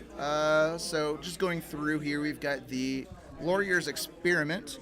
So black for a 6/6. But then on enter, you can remove 2 target resonators from your graveyard, and then you can put 2 +1/+1 counters on the card. that goes So he's to explode actually deck. yeah. So he's an 8/8. If you remove stuff, and then you can when you attack, you can actually remove card from your opponent's graveyard from the game. So That's spicy. good way to get rid of anything troublesome in there. I actually really like this guy. I feel like Yeah. he's pretty good for a zombie card too. I don't have anything that really cares about zombies right now, but it's good. I guess the patchwork doctor or whatever he is, he makes zombie tokens. Yeah. doesn't Ah, he? do we have one that brings back like a 2-drop I or think less? Corpse Sorcerer does. Ooh, that actually might. The fat one? Yeah, that might be pretty fun to do. That's something to keep up. So Laurier, just making that 1/1 skeleton, right? When she ew. Yeah. Oh, so 2 1/1s. That's garbage. Yeah, Laurier herself, not At a too rare? good. Not too good. She's pretty bad. Layla, everyone loves her. Yeah. Stone Ramp. I'm really excited still about this stupid card. Harvest Season. We saw this one, so it's the top 10 of your But what deck are you into your doing graveyard. with it? Schrodinger. I guess. This is a good way to just Yeah. load up all my good dumb cards so I can Schrodinger change into it. This new Beast, 4-drop, so 2 black 2. Alright, the Jackal of the Tombs. So you can remove some more cards from your opponent's graveyard that gains counters for those. I wish it was like a static effect, like when you removed cards from the opponent's graveyard, it would gain counters I think for that'd some be of these. too good. It would be too good, but I feel like that could have been good on like a rare Yeah. for these, like, kind of fitting there. So that's the 1-drop search, right? What is that one? Yeah, Free from the Altar. Yeah. 1-drop tutor. Why not? What was this one? The Fallen in Madness here. Oh yeah, this one. So J Resonator Pump with Awakening. So it's normally black and 1, and something gets +6, -6. So if you got something, like got some big defense, but you wanted to hit harder, this kind of works. But then the Awakening gives it +1000, -1000, which is pretty cool. I'm feeling this one. It's bad, but I like it. I'm trying to think of like what's some fun stuff that we could do with this. Like New Frontiers Belial. wise, yeah, New Frontiers, yeah, Belial would be pretty good. Belial in there. Oh yeah, so this is the 1-drop. Does rules process, does stat negatives for rule process count for Eternal? No, it would stay. I'm pretty sure it would stay because So, it's like the Blacklight Brunhild. yeah, it's like the indestructible. Yeah. Yeah. So, because we used to have like the stupid the indestructible golem, Yeah. the 2020, but you would just like You just have to remove it. yeah. So this is the one that I was talking about. So the 1-drop Fallen Angel. Yeah. Can become that's a decent. 7/5 with flying. Yeah. It's pretty good. I mean, we don't have anything that really cares about Fallen Angels right now. Other than Belial. Yeah, Belial doesn't really care. Diablos, I love. Ooh, yeah. Diablos, my boy. I'm gonna get that one. Oh yeah, Creeping Zombies here. So that's the black for a 4/4. Not too good, but then for 3 black and 1. Garbage. Yeah, it's just the worst version of Fallen Angel. Or but no. Disgrace Yeah, Knight. Disgrace Knight. Yeah, bad Disgrace Knight. It's meh. It's meh. This chick. Who is she? I wish this was a little bit better. I mean, that's not horrible. It's not terrible, but I don't know. Oh, wait, no, it puts in the Yeah, it puts into that. Yeah, if it was Yeah. graveyard to field, oof, I'd be playing it. So that is it for black that we haven't seen. Going into green here, we've seen all of those. We've seen that. Like I said, I am still really feeling Shikigamis. I think they are going to be really fun and really good. So this is the green 1-drop cycle. So he actually gains, can't be attacked. Not the best. But yeah, he's a 7/7 with 4 stones, but can't be attacked. It's the arguably the worst out As of. long as you're playing basic stones. Yep. So that's the rough part there. Yeah, Rikugo we saw. Gross. Yeah, what? Yeah. That's the master. Yep, the Master Rune. More Shikigamis. This guy, so you'll be interested in this one, Dylan. So some Mimis. Woodcutter, so he is a 6/6 for green and 1 that enters. If you have 2 runes revealed, you draw a card and discard a card. Not too terrible. Yeah. Do you have any Mimis in 2-drop slot right now? No. No? I mean, I don't think I would want to play something on 2 though. yeah, but could be worse. We got my, Because I'd be yokai. yeah, that would be yokai right Yeah. there. Yeah, you'd be like turn 1 play yokai, turn 2 play like something else. Yeah, we got Squiddy Boy here, the Marine Beast. That is just the squid art, but photo like. Let me look at your work. Let me copy your homework, but change it a little bit. Like, you know what I'm talking about? Yeah. One of my friends think it's from legitimately 80K. got in trouble for that. Yeah. That's cool. Because So- they didn't change it enough. One of the weird things that I'm seeing a lot in this though is that they're kind of pushing 2 colors. Yeah. But we don't really have the ability for a lot of these. Like, so there's this beast here. So it's an 8/8 for 3. So green, 1. Not too bad. Like, stat-wise, it's pretty good for a It's 3-drop. average stat line. Yeah. But it could get +2/+2 if you control a water magic stone. But it's like you've got to play the basic water stones. And I mean, like that's a thing Blue, for green. Hanzo machines. Yeah, Hanzo machines, but But you're they're still not gonna play too basic green. water stuff. Yeah. Yeah, they're gonna play time stones, or they're gonna play Yeah. Yeah. Dramaturgy. dramaturgy. Kukunoichi dance, Kukunoichi herself. This Yeah. one seems Is it as fun. degenerate? Oh yeah, you might like no, this no. one. I Dylan. mean, I think it's hilarious. This Let one. me see the one that you're. Hold on. Let me clarify. Epic Stories is degenerate. Oh yeah, Epic Stories by itself Yeah. is a degenerate format. That's what makes it fun because everything is So busted. you're playing like Shift Gill to flip it for free. Are you playing Panda? What rules you got here? Yeah, Dylan, check this one. So the hunting bar, I don't know what this one is, but Mimi, 4-drop, so green, 2 for an 8/7. Enters, draws a card, but you can discard a card and give it +4. It's a 1200 on a 4-drop. Not too bad. I mean, that's a decent draft. Yeah, this is gonna be really good in sealed. I feel like it's gonna be pretty dumb. I'm not sure what Mimi's need right now. Got new Hanzo rune here. No, it's just a chant. Cool. I don't think they really need anything. Besides It's that like, master rune. You have like you already have Chimimi's contemplation and that kind of stuff. Yeah. Which is like free. You already have the bullet ball guy. Oh I yeah. forget his name. Yep. And then I think you just play Tiger Me, and then you just build other green cards that are good. Yeah. That, 3 disciples, 7 disciples. yeah. Yeah. This one seems really just. I mean, so 1 green for a quick cast. Scry 1. Yeah, scry 1, 200 damage to 2 things. Just meh. Yeah. I want to know what the English actually is. If it's 2 distinct targets, or can you target the same thing twice? If it says 2 target. Yeah. Well, no. So this is just the translation from the Italian. So we got to wait for the actual English translation to see what it's going to be, because it could be really weird. Because this is an actual like for reals translation. A lot of these are bad. Even in Italian, Yeah. it says the same thing, so I'm going better. Okay. It's still bad. Either way, it's going to be bad. What else? So this one, the Castle saw this Barrier. card. Yeah, Castle Barrier.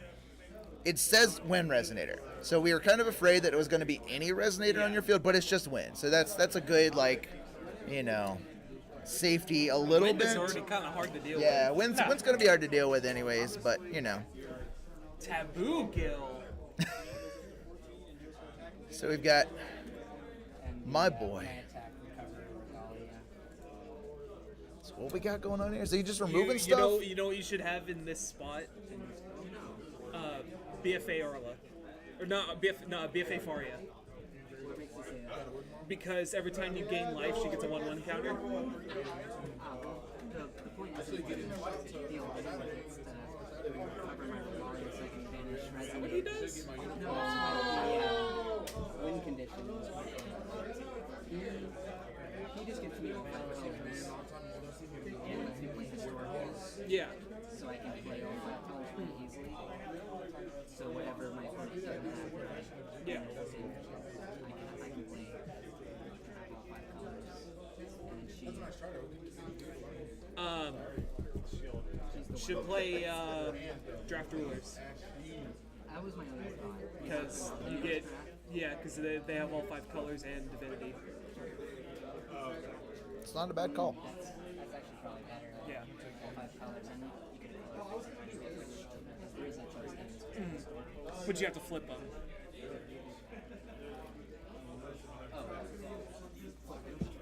Oh, and so he on his J Ruler side says Magic Stones you control produce all 5 as well. Yeah, then he manifests for historicals. Yeah. Fun stuff. Yeah. It depends how much you want to load up your Divinity deck. Brian, were you looking for a blue version of Fallen Knight? Because we got a blue version of Fallen Knight. What does Fall Knight do? So that's Move 3 darkness cards from your grave, put it back in the field. Yep. Blue instead? It's the same one but blue. It's All isn't decks Fallen do Knight that. 7/7? No, he's an 8/8. He's an 8/8. Okay. Yeah, the only difference is that he costs triple black. Yeah. So this one, my deep one, the difference, yeah, casting cost, but also this one has to be 3 resonators from Which your is graveyard. rough. Yeah, could be worse. Could be worse. I like it. It's going into my deck whenever I play. Gorm is bad. House. This one could be fun. Have you seen the blue secret? That looks good. Oh, that looks beautiful. I like it. Now, like I said in the chat, I think Machines has some decent mono blue stuff going on. The machine's got. This thing is a beast. I feel like this thing is going to put in work. Oh yeah. The transformation stuff. The only thing is the 4 water magic stuff. Yeah. I But think you'll put in more work than Freya's. this is going to do some work. I feel like because it's you just be able to load it up, and it's I gonna guess be boggles. It's gonna be bad boggles. I guess But how many blue stones do you have to have? 4. 4. 4 basics. That's what I'm saying. Because Just in the run All the basics. Machines Just one, run basics. I run 3 Yeah. Dawn stones. But it's basics, not a. Croco Sharks? Yeah, Croco Sharks 1, Can Jake. you answer it on turn 4? God, game's over, dog. Yeah. No. Turn 3 if I have Pumpkin Witch in my starting hand. Oh god, he gets to have Pumpkin Witch? Yeah. Yeah. Oh my There's god. like 2 banned cards, and that's it. Yeah, there's What? 3 rulers and 2 cards. Horn, And Final Battle, and then Sherry. Sherry and Bahamut. And you can't have flute and RR together. They have combinations of rulers banned. Yeah, that was Reflect and Flute. Yeah. That's it. Draw 3 cards. They a should turn. just ban Flu altogether because holy cow, she's good. You know what's really fun? What's some other dumb stuff we got? Turn 2 Yggdrasil, turn 3 Athenia. Answer this, get Lance. So it isn't bad. I mean, Meh. meh. Bouncing on a stick isn't terrible. It's not ever bad. It's just Room 2. yeah, rune 2. I mean, you're always gonna have runes going off. What was this one? This one confused me a little Feasting bit. Favor. Yeah, I thought this one Now was I'm kind of playing. cool. Yeah, Black Hero it's like- or- What? Filtering feels So- good. Wait, who knew? Yeah. Depending on the English wording, like it's for each resonator that attacked in the turn, that could be really good. Like machines, you go wide, you just swing in, and then for 2, you're drawing like 4 or 5, could be pretty good. Like that's always going to be good. I have a feeling that's going to be fun. There's a Valhalla card that turns off the light. Excuse me. Yep. It is a 3 void cost card that's called Simple Nullification. It says target ability on target J/1. That ability cannot be played or resist. Yeah, reprint this card. So this Void? Yeah. Everybody. this card is actually one that I'm really excited about. Dual stones back. Let's get void cards. check this one. Did you guys see this one? Pesky J I Resonator. love G Resonator. Yeah, I love G Resonators. Mwah. Target G's for this. Must attack or block. And it predict is Scry one. Yeah, Scry. So Scry 2. Not bad for a quick cast. Block this. Yeah, it's like, oh, you got to block. Have fun. It's like, I'll choose your blockers, not. Yep. Oh yeah, this one for machines. You excited about machines, Brian? Because this one could be really dumb. This is Butterfly. Butterfly, what is it? I forget what it is. Yeah, so 3/3 for a blue and a 1. It's got flying. But then you enter and you look at the top 5 cards, and you can put another copy of this into the field. Rest on the bottom of the deck in a random order. So you're just basically just going to clear out, usually like I'm figuring like 2 to 3 of these butterflies. When you cast it, could be really fun. The card that does the same thing when it comes to aggressive. It's built on fodder. Yeah, it's gonna pump like all the machines. You're gonna have all sorts of dumb stuff coming out. Lots of counters going up. It's just getting these out of your deck. So you really just need to draw one, cast it, and you get like 2 or 3 on the field. And having flying, still you're gonna be able to get stuff in. It's gonna be able to ding in every turn. I'm feeling it. I am feeling it. It's a giant mech on a tree time. So what other fun stuff here? I'm still feeling the red 1-drop that gets swiftness. But I don't have to pay red. These Magic Stones might be so difficult to get, but you know, we'll enjoy it. Is when is your opponent going to be at exactly 1,000 life or epic stories? Oh, you're right. What other fun stuff? Anyone out there watching got any fun cards that you guys saw in the new set? We'll talk about that if you guys want to bring it up. Sorry, Gary, for that first game.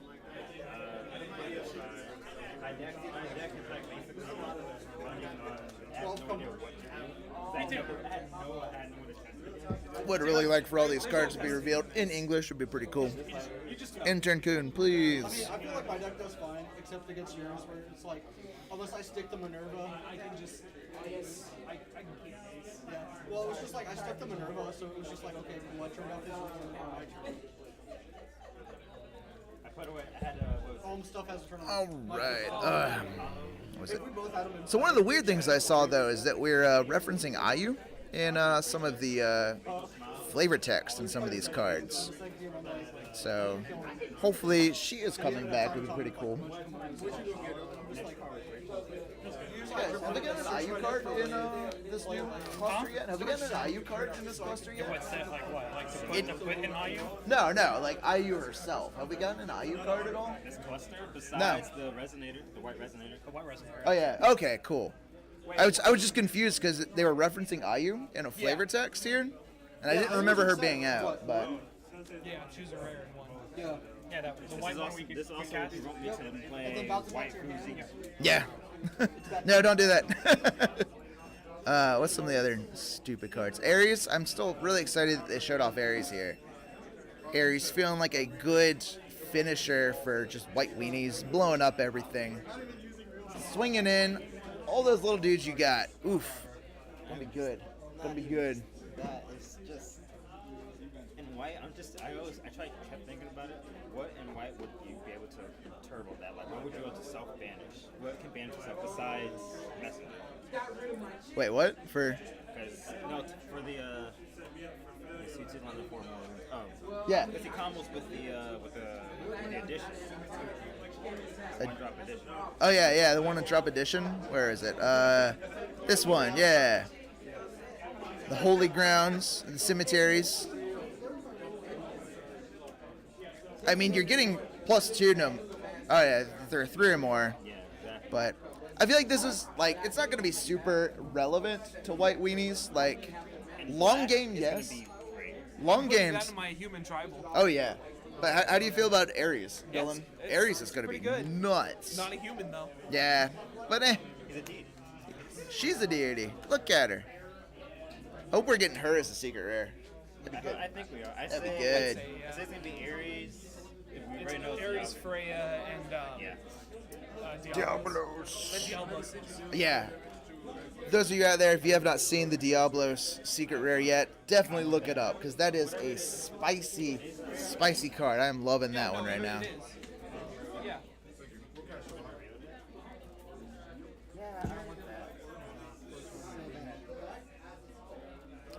So what else we got? Anything else like super jumping out at me?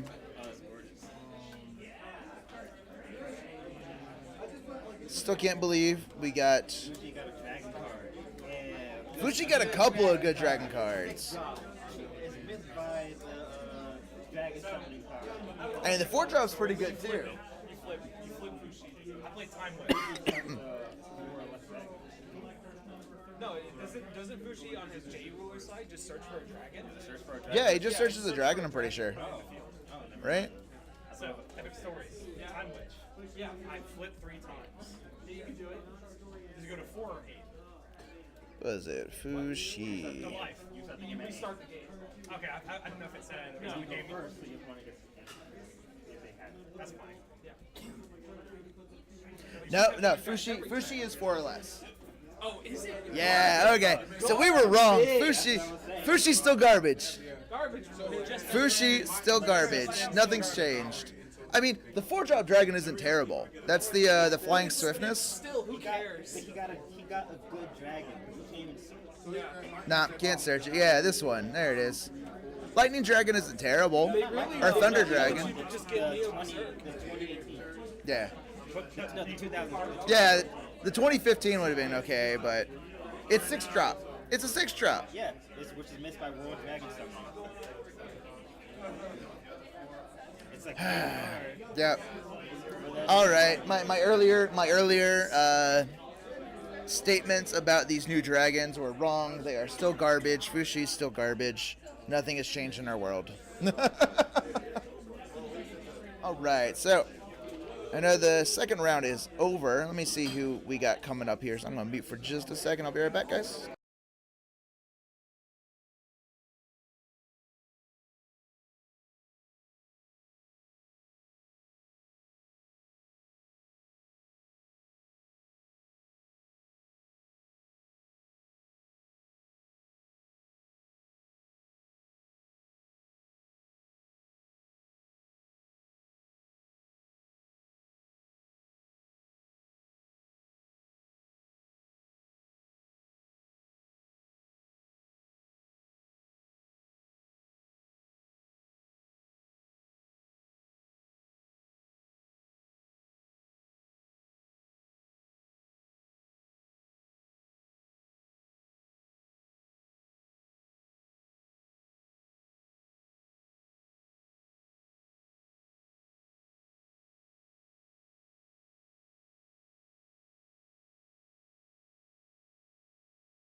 All right, so we still have one outstanding match going on here. There's some true epic stories fashion going on. We're going well past time here. So, once again, if you're just joining us, thank you for watching. We are streaming from Gigabytes Cafe here in Atlanta, Georgia, or just outside of Atlanta, Georgia. Largest store in the Atlanta area by a good margin, I feel like. Always a fun time here. So we run, Magic, Force of Will. We've got huge tabletop presence as well. 40K, Age of Sigmar, War Machine and Hordes, all that fun stuff. So if you're local, come on out, give us a visit. Always a fun time to have here at Gigabytes.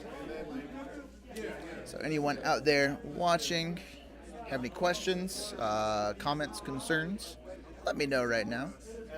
Trying to make sure you guys are getting everything. I'm pretty new to streaming here, so just trying to make sure everything's going what you guys want to see. Hopefully get you some fun matches coming in next round. I know the Croco Sharks, not the most exciting, even though I love them. Let's see here. Leave that going. Get round 3 hopefully in just a minute here for you guys.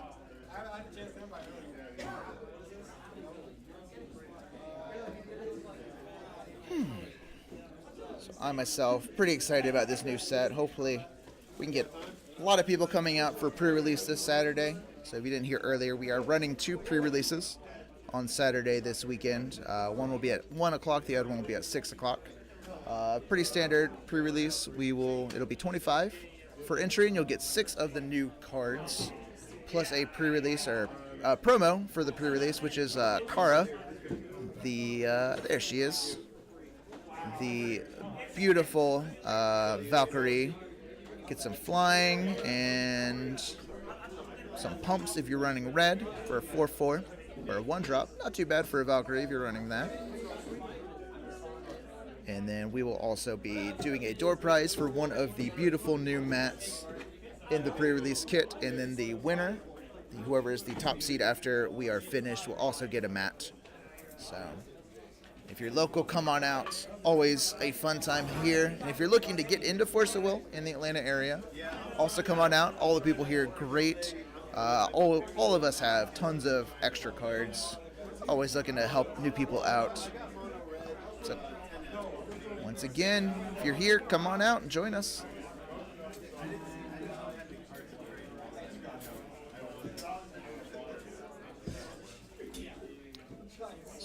Any other cards here I have not seen? What is this one? It's Rain of Blades of Light. Oh yeah, this one. They destroy attacking or blocker. It's not too bad. It's 4 from the rune area, so not like super relevant.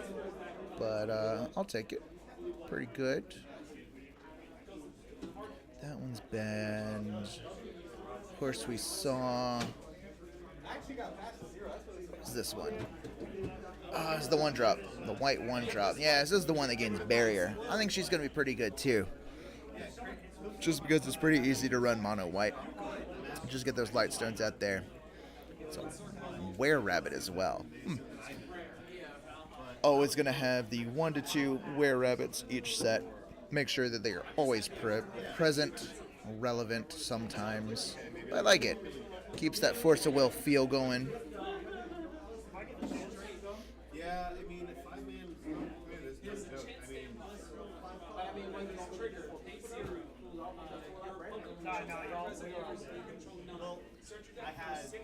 All right. Are we done? Give me just a second here. I think finished up, so I'll be right back.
All right, I am back, and now we are joined. Well, no, go to that one. There we go. We are joined by Kelsey here on the left side. Give a wave to the camera, Kelsey. There we are, and then Gary on the right side. Gary, tell everyone what's up. Hey. You guys are playing Croco Sharks, right? Okay, I don't need a quicker match. That one went really quick. All right. So have you guys gotten a chance to look at the new cards yet? Anything standing out? Yeah. I've just been trying to go through and see like what's looking good. I don't know. Yeah. Blacks. Yeah. I wish like Loki's cards were good and. Which one? Yeah. Yeah, Gorm's alright, but I mean black with like stone ramp and all of that fun stuff, that one's gonna be really dumb. So we got people running tonight. So I see Kelsey is running Prisia and Tree 1, right? So that'll be fun. We get to see some should be banned in every format Prisia. How does she do in this? She all right? Like, yeah. And then Gary, what you running? K4 and L2. That'll be fun. Let's see who's going first here. So that's 7 for Kelsey. 7. We're gonna ties a little bit. Kelsey, you got that one, right? Yeah. So only one ruler gets energized, right? Yeah. So you're 2 color, Kelsey? Red, green? Yes. Cool. And Gary, you're running all the colors, right?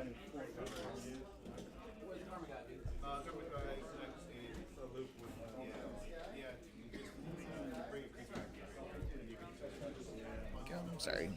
Trying to adjust the camera a little bit there. If I can.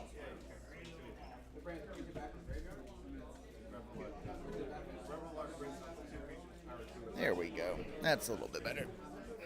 People get bumping in. I need a better setup here. Getting ready here, though. So let's see. Just put it down.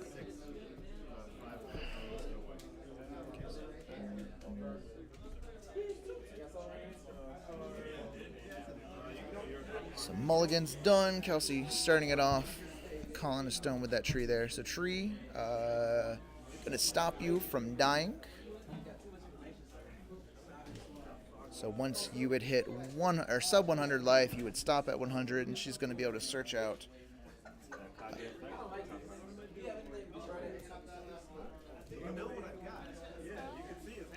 So tree going to 100. Gonna get a Alice, 7 Avengers of the World, wherever it is, the one that we saw earlier that Jake played, to no effect. But you also get Excalibur X, right, with tree trigger? Yeah. So that's where the fun comes in there, stopping you from dying after a while. Gary, though, starting it off, playing. So Gary playing out Lilius Petals Familiar, right? Yeah, Lilius Petals Familiar. One of my old favorite cards, getting to fix the top card of the stone deck there to a basic stone. Necronomicon. Where'd you tap for the stone, Gary? Which one did you tap for the stone? Go.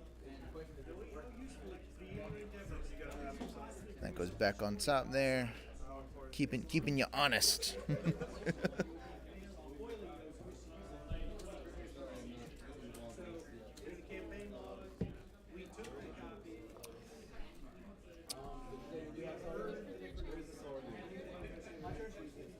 So Kelsey searching her deck for 3 chance, stacking that graveyard up. That's Winds of Guidance. I can never remember these card names that don't see too terribly much play. Gonna be able to put some good remnant stuff in the graveyard there, hopefully able to use later. There's that Elixir's Fighting Spirit, a good remnant card. Gives +4 and target attack, precision, whatever they call it. First strike, sorry, yeah. That's right. Ooh. There they are. Those are the good goods. What's that last one? Nice. So loading up that remnant into the graveyard there. Being able to basically have some extra cards in your hand that are a little bit harder to interact with here. I feel like Lapis 2 is going to care a little bit about those things, though.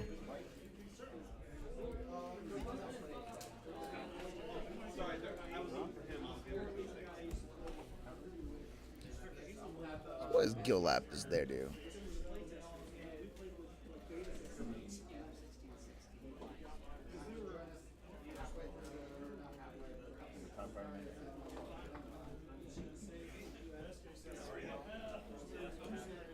So Gil Lapis could have done some fun stuff there. Always forget that he can just remove stuff going to the graveyard instead. He cares about that quite a bit. So Gary throwing out a kimono. Gary, you going for kimono win or just kimono good for stuff? Yeah. So kimono letting you, if you get 12 on the field, you win the game. And they're all attached, right? Yeah. So that one alternate win con that we have here. We're going to go ahead and swing in here. Kelsey taking 6, going to 7,400. Passing back to Kelsey here now. Untapping, calling another stone there. What kind of fun stuff Kelsey going to show us now? Gonna go ahead and throw our Rachel out there. She's gonna look at her deck or Gary's deck. That's where the fun comes in. Opting to look at the top 3 of Gary's deck. She's gonna be able to put any of those into the graveyard that she wants. The rest will go back onto the top of the deck and anywhere that she feels like. So she can really set up Gary for a bad couple of draws, or if she doesn't like the cards, just getting rid of them, which she opts to do. She says, these cards seem pretty okay. Let's just get them out of there.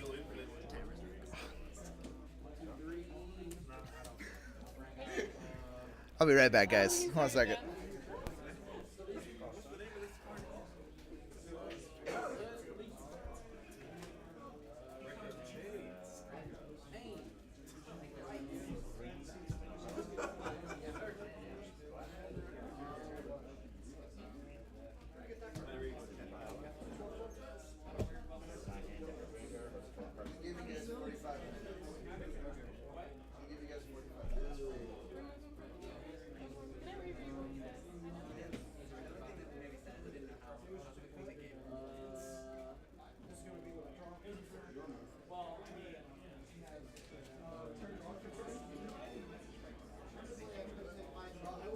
All right, we are back. Sorry, we had no timer going for the round.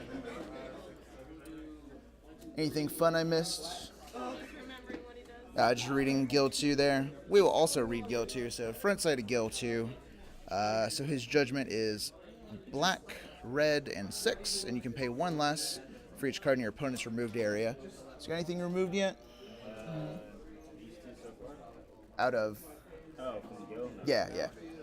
And then, so Gil can also, for 0 cost, if target non-magic stone card your opponent controls will put into a graveyard this turn, remove it from the game instead. So that's one way to lower his ability there. And then on his backside, he has a 1,000,000.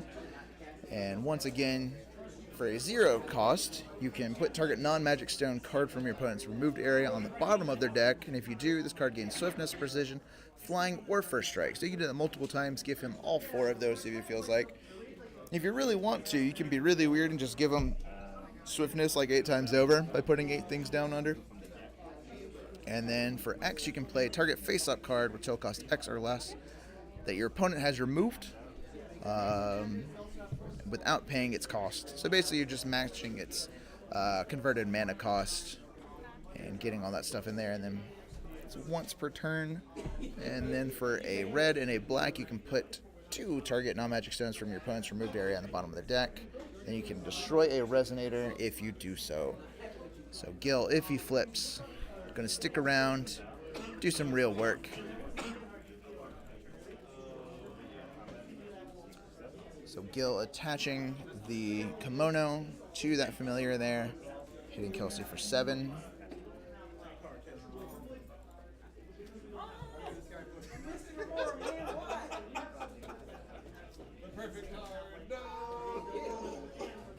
Keep up with them, so 6,600 for Kelsey there. Going back to Kelsey's turn now, though. We are going to, is that Beat of Phoenix Wings or whatever? Yeah. Doing 800, cannot be chased. I love that card. It can't be chased? Kelsey following it up with a Wind Secluded Refuge, getting a draw off there, hopefully protecting something that she has. And we're going to swing in with Rachel. It's going down to 7,300.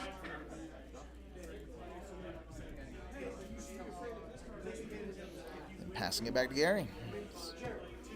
So Gary just has Velsavari Apparition on his field right now. So that's just a 4/4. Not much he's going to be able to do there.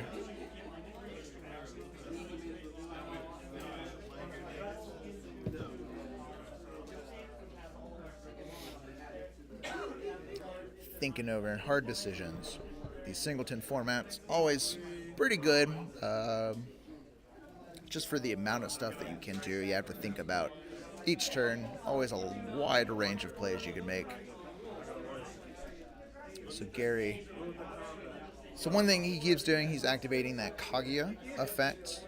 So basically you just get to reveal the top, or look at the top card, reveal it. And if it is a, what is it? Yeah, if it's a treasure item, yeah, it goes to your hand. I can't remember exactly which one it was, but that's cool. Yep.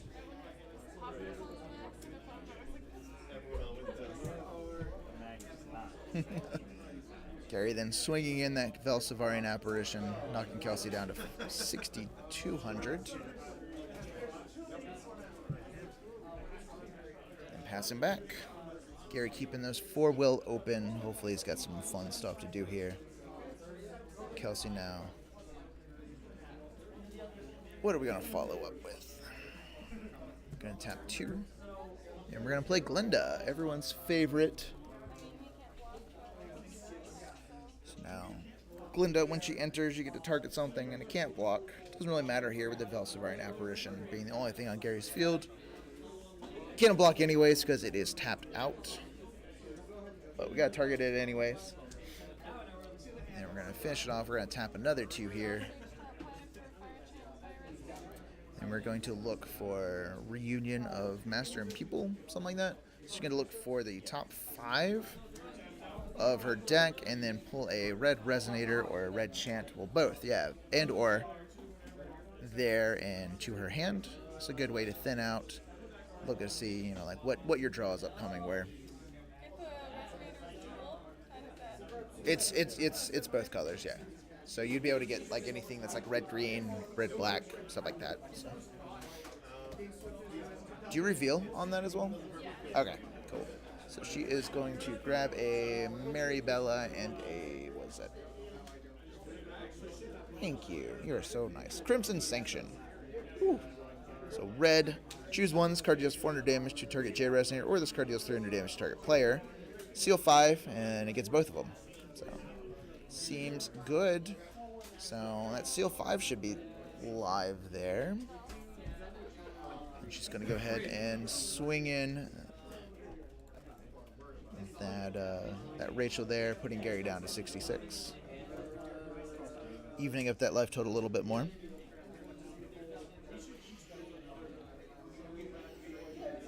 And passing it on back to Gary. Gary now counting out stones, seeing what kind of shenanigans we can do here.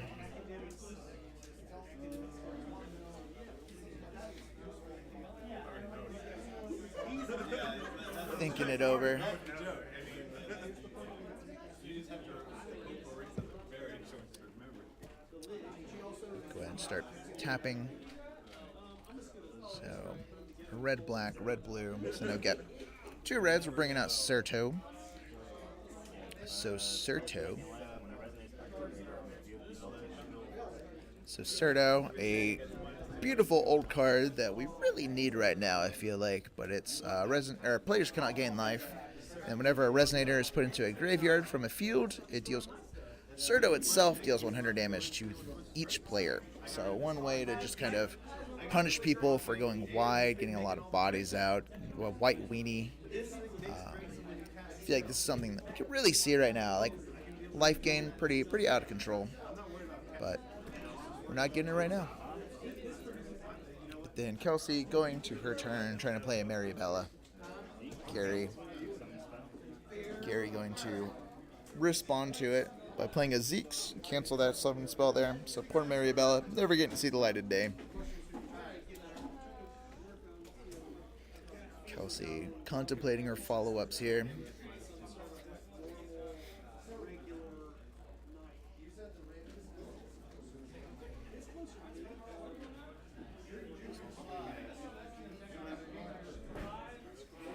What can we follow up with? Oof.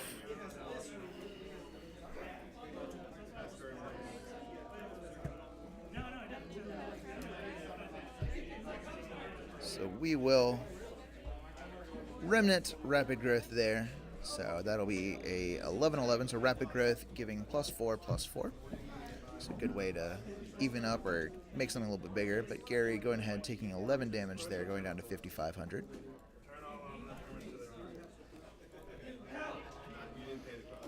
Anything else? More attacks. We are going to pass the turn instead. Going back to Gary now. Going to draw.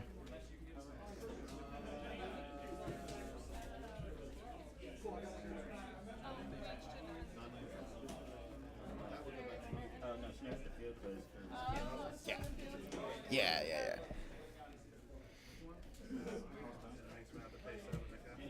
Making sure that Serto ruling or understanding a little bit there. Old card, you don't really see it much in anything really, which is really sad. I love that card. Gary now starting to tap as well, see what we got coming out.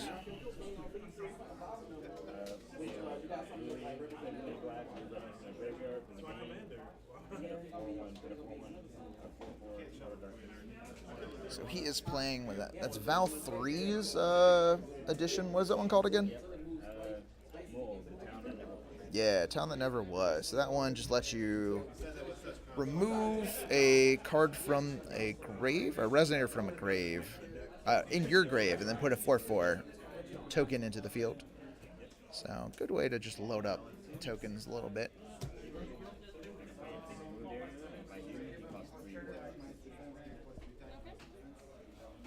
So Gary now playing.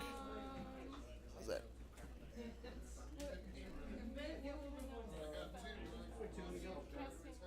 So it's just a regular cast as well. Yeah, you can cancel it. I'm gonna banish her and give her 2 more.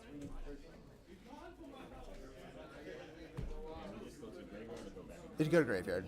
Yeah, because you're trying to cast it.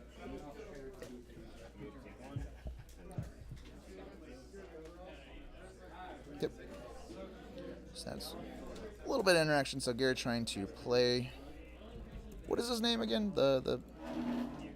Yeah, Igdor, trying to play it from his removed area. Gonna go ahead and Kelsey Glinda's to make sure that casting gets canceled because Gary did not have quite enough to follow it up with. And then since the Glinda died, banishes herself from the field. That Serto's gonna pop each character or each player for 100 damage each. And Kelsey going to her turn.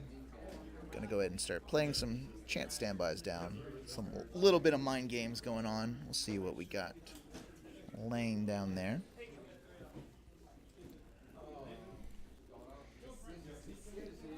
Any follow-ups?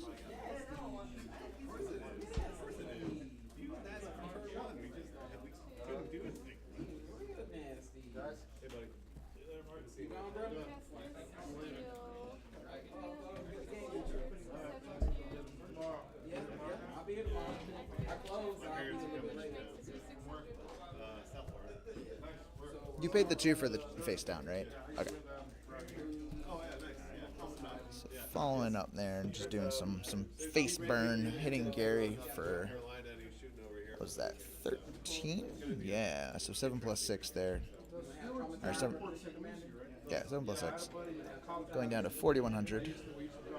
So now we are verging on regular Force of Will life territories.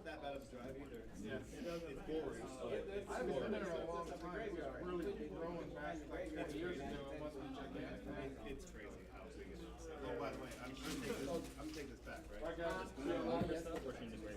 Wait. It's banished. Yeah, so she goes graveyard. Oh, sorry. Yeah. And then I'll shoot to the Shadow Flame for 500. Focus on one thing. He's gonna. And Kelsey remnanting some more Shadow of Flame, getting rid of that one pesky blocker there, and everyone taking another 100.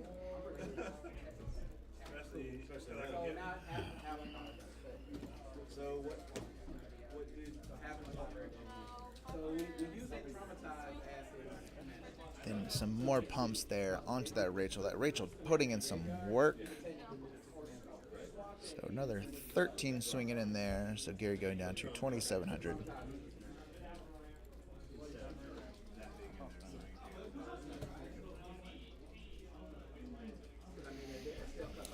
Then Kelsey passes, leaving that Rachel nice and protected on the field.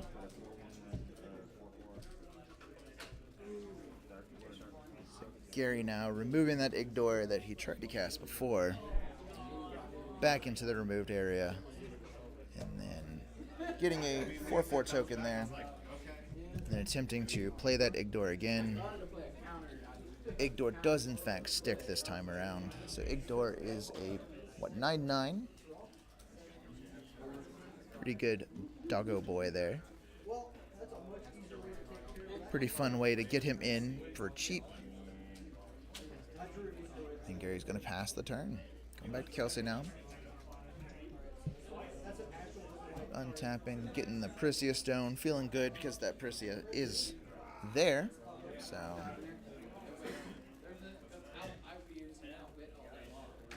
no need to pay the life on that.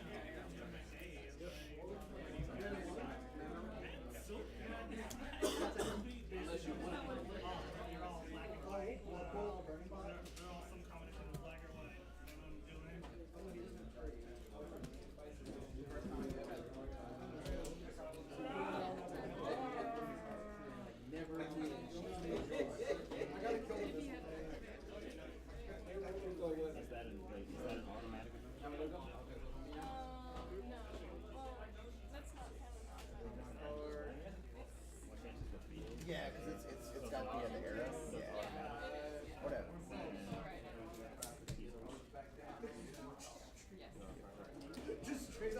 Have you been doing the Prisia triggers at all? No. Yeah. I should be. There you go. So Rachel would technically have flying in swiftness. So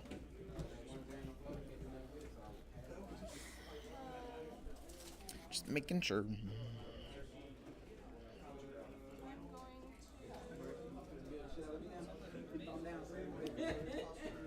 So Kelsey trying to make sure that Igdor doesn't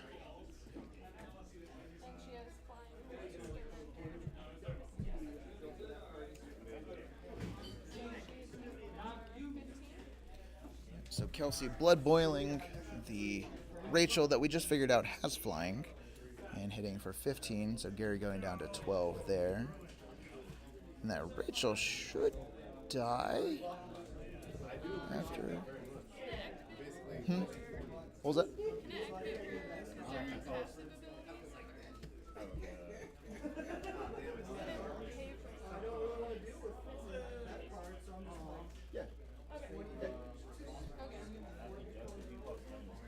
Oh, yeah, you're right. Sorry. Oh, okay. Yeah, So calling- you can still, even if you have 2 rulers. Yeah, it's one or the other. Yeah, that's still. If he did judgment turn before, and you can still call a stone without that. It gets confused. Yeah. Prisia out, and you can still attack and then. But you can still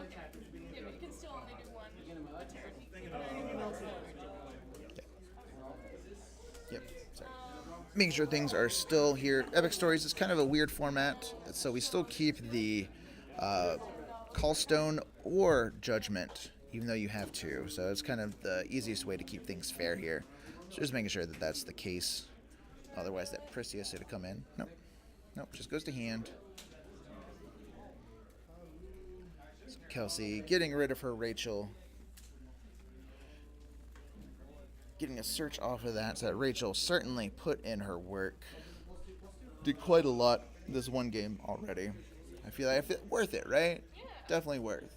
She did like all the damage stuff. Yep. And getting a search off of her. Like, free tutor? Easy.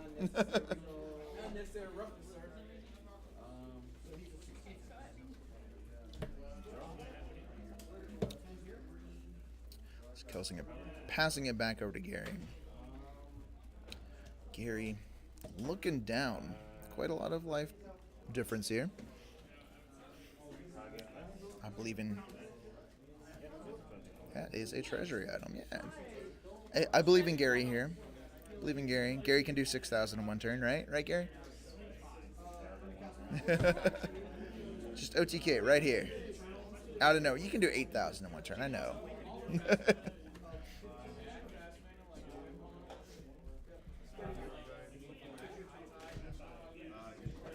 So Gary tapping a lot of will there. How much was that total? 7. Oof. Umer coming in, my boy. So Umer getting to search a 3-drop, 2-drop, and a 1-drop addition or resonator. And they all come into the field here. So Umer, my favorite deck out of the last rotation that we had. It was a lot of fun. I mean, the Umer OTK was dumb fun. Just get 8 copies of Umer out. Why not? Why not? Seems good. My boy there. So Gary now getting the pick of his deck there. Quite a lot of tough choices to make here. We'll see what Gary will choose, though.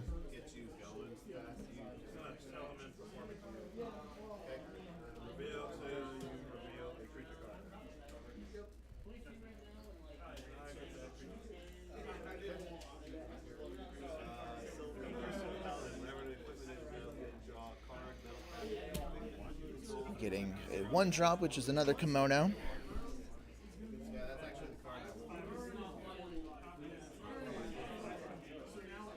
This is the fun of Epic Stories. I honestly have no idea what Gary could be running in this deck, so I cannot make a logical guess as to what he is going to be pulling out. So 2-drop going to be the Flame Dragon of Altea.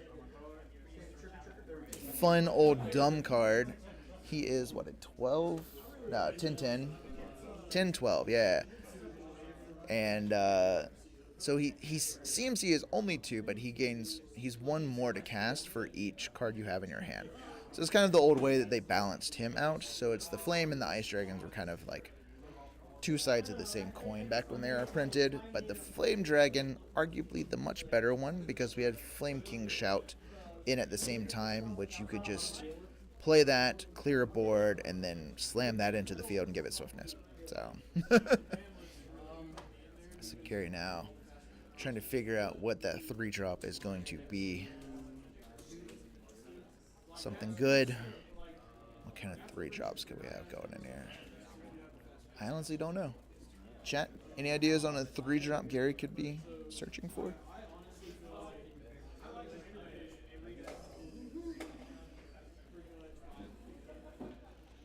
Gary narrowing his choices down.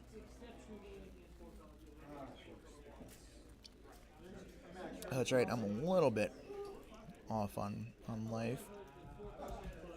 That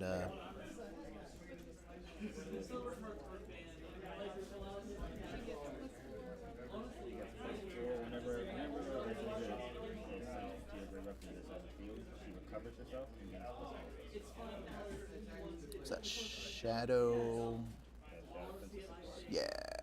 towards us. So going to get bigger when things die on Kelsey's field there.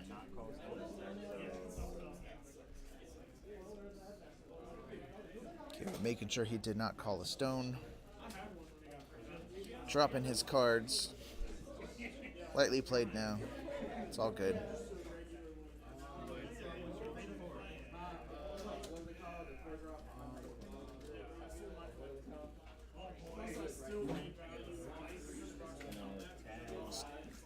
That is one way to...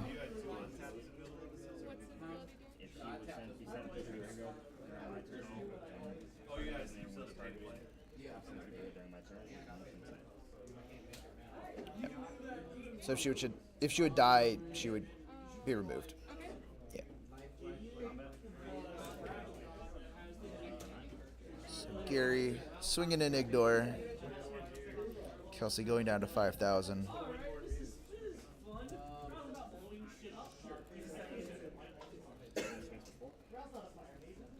We have that token swinging in for 400.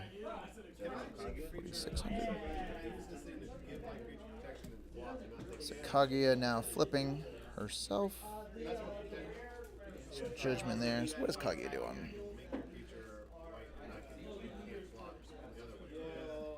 There she is. So Kaguya, not having any native stats, but if you control 3 or more treasure items, she gains barrier. And then a bunch of other stuff. So put a rest or recovered treasure item you control. Target resonator gains -2. Rest 2 recovered treasure items, you can produce a blue or a green. Resting 3 of them, you can draw a card. Rest 4 of them, you can return target resonator to owner hand. And recovering 5 of them, Kaguya herself becomes a 15/15 with flying. So right now, she is not doing much of anything. Gary only has 2 treasury items on the field, so kind of difficult there to get her going. So Gary leaving everything sitting there, but going back to Kelsey's turn now. Kelsey is going to J-activate Priscia, shipping that Priscia stone back to the bottom, getting to draw a card, and then getting another card to come, another stone coming in. So Kelsey realistically only going down 1. Priscia is now flying swiftness. She does a lot. I kind of wiped her from my memory because it was so bad to play against, so I need to look her up as well. So,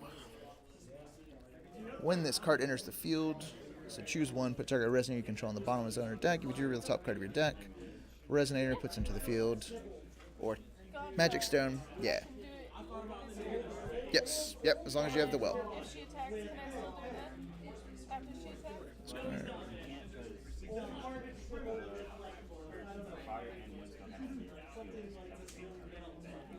Yeah, yeah.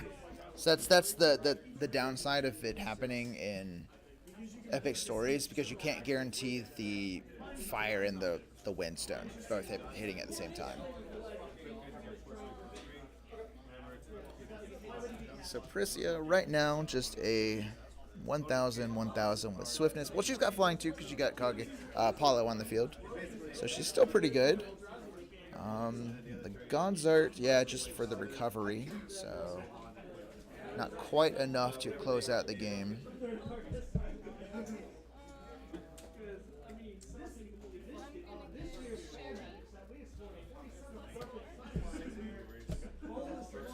So Kelsey remnanting the Elixir Fighting Spirit, giving Scheherazade +4.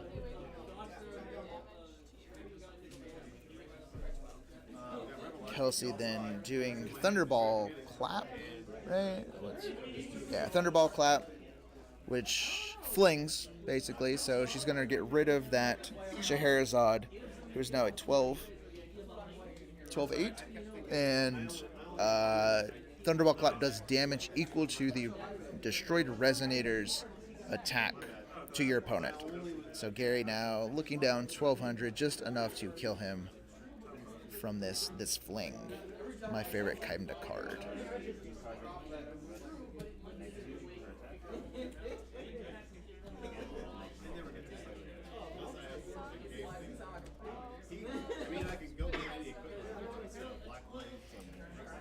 Kelsey having the beautiful chunk lightning bolt to finish off that anyways. And that is it. That is one way to close out.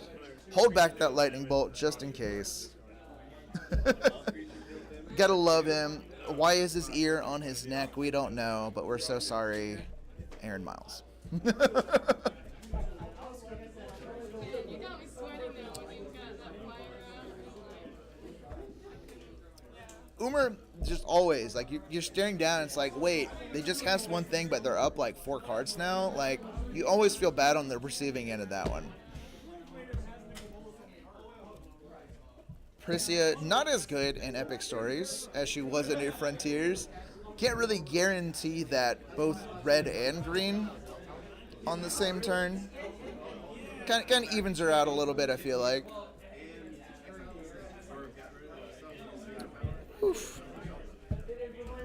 Well, that was fun, guys. Thank you.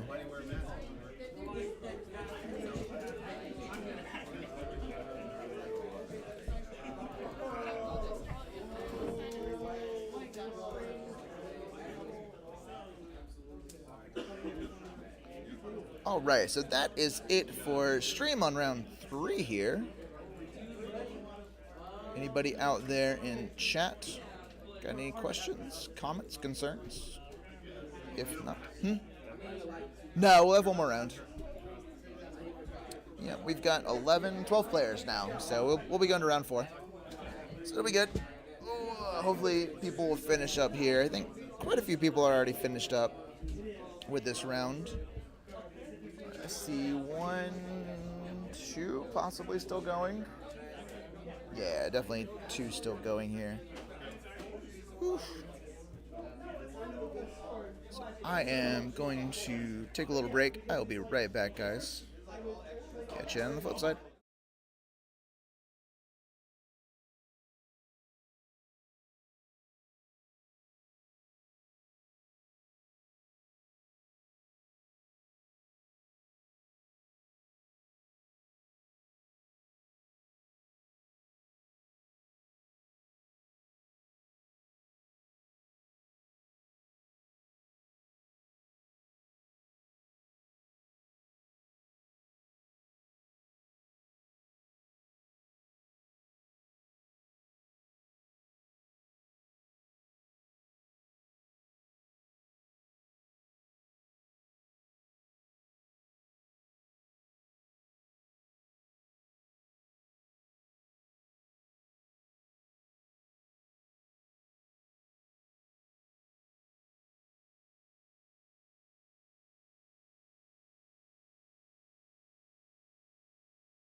Alright.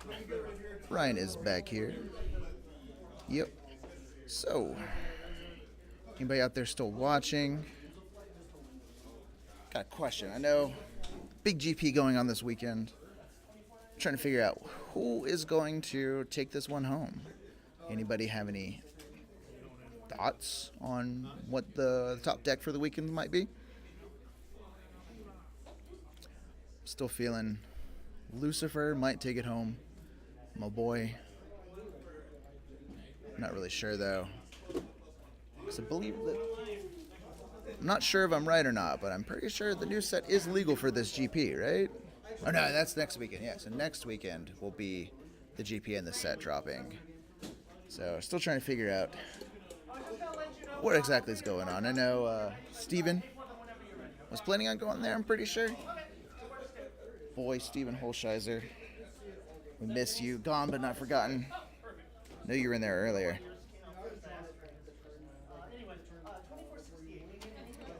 Might be some fun stuff to shake up. Not too terribly much right now, but I think these new cards might do just enough to push a couple of decks up into, contention for that. And Gil, I don't feel like Gil got too terribly much. Chamimi's definitely gonna see some play, just that Master Rune alone. And then Shikigami's, I feel like they're gonna put in some work. They might not be the best, but they're gonna definitely do some solid work throughout that tournament. Might even be enough to take it. I myself have not been testing anything really for this new set. Just really haven't had time, but I'm pretty excited to start playing some of it now. So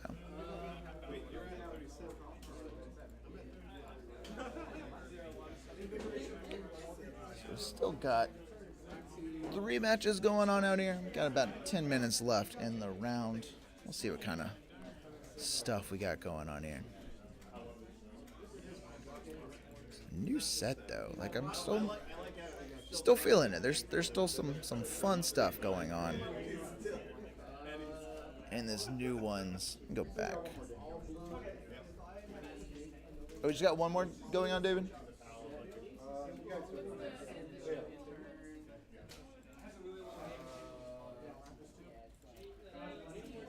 Go back to that Italian database since we still don't have the English one. It's a little sad, but we can work with it. We can work with it.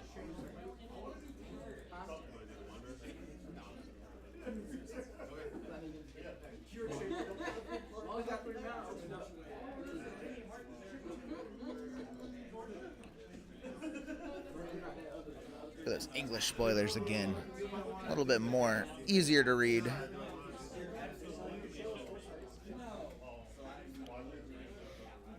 My pet deck I've been running here to no real acclaim has been kind of a fun Schrodinger build. So not the play as many Schrodingers as you want, but the Schrodinger turn into things, the mimic Schrodinger. So there's a couple of cards that I'm eyeing, might work out pretty well. I know it's not the best of decks, but it is still a fun deck to play, especially when you can get 2 or 3 Schrodingers to go off in one turn. No one's really ever expecting that. That Kronos' Envoy, really going to put in some work in that one. I feel like that's going to be standout new addition to the deck. It's going to make it easier to really just not have to worry about getting a Scarecrow, because that's been the biggest problem, is just being able to fill my graveyard up with what I really want. So, and that, just that quick cast hand destruction, that one still making me excited. That Loki's Insight automatically going in, just be able to rip 2 things, keep myself a little bit more protected there. I don't really know what else I want to play in this. I mean, Shikigami's, definitely want to try and give that a run, just because it's gonna look like it's fun, synergistic, just good green stuff. Haven't played a green deck in quite some time here.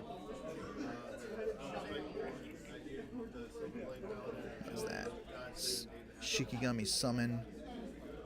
Oh yeah, top 5. What total costs 3 or less. So that one's gonna be fun. Getting 2 of them in there. So what's that? Where's that? I've read the English translation on that one. It's gonna be pretty good. That is going to be pretty good. Just get Shikigamis, some was it Jizo statues in there. Just try and protect them, make everything big and mean and gross.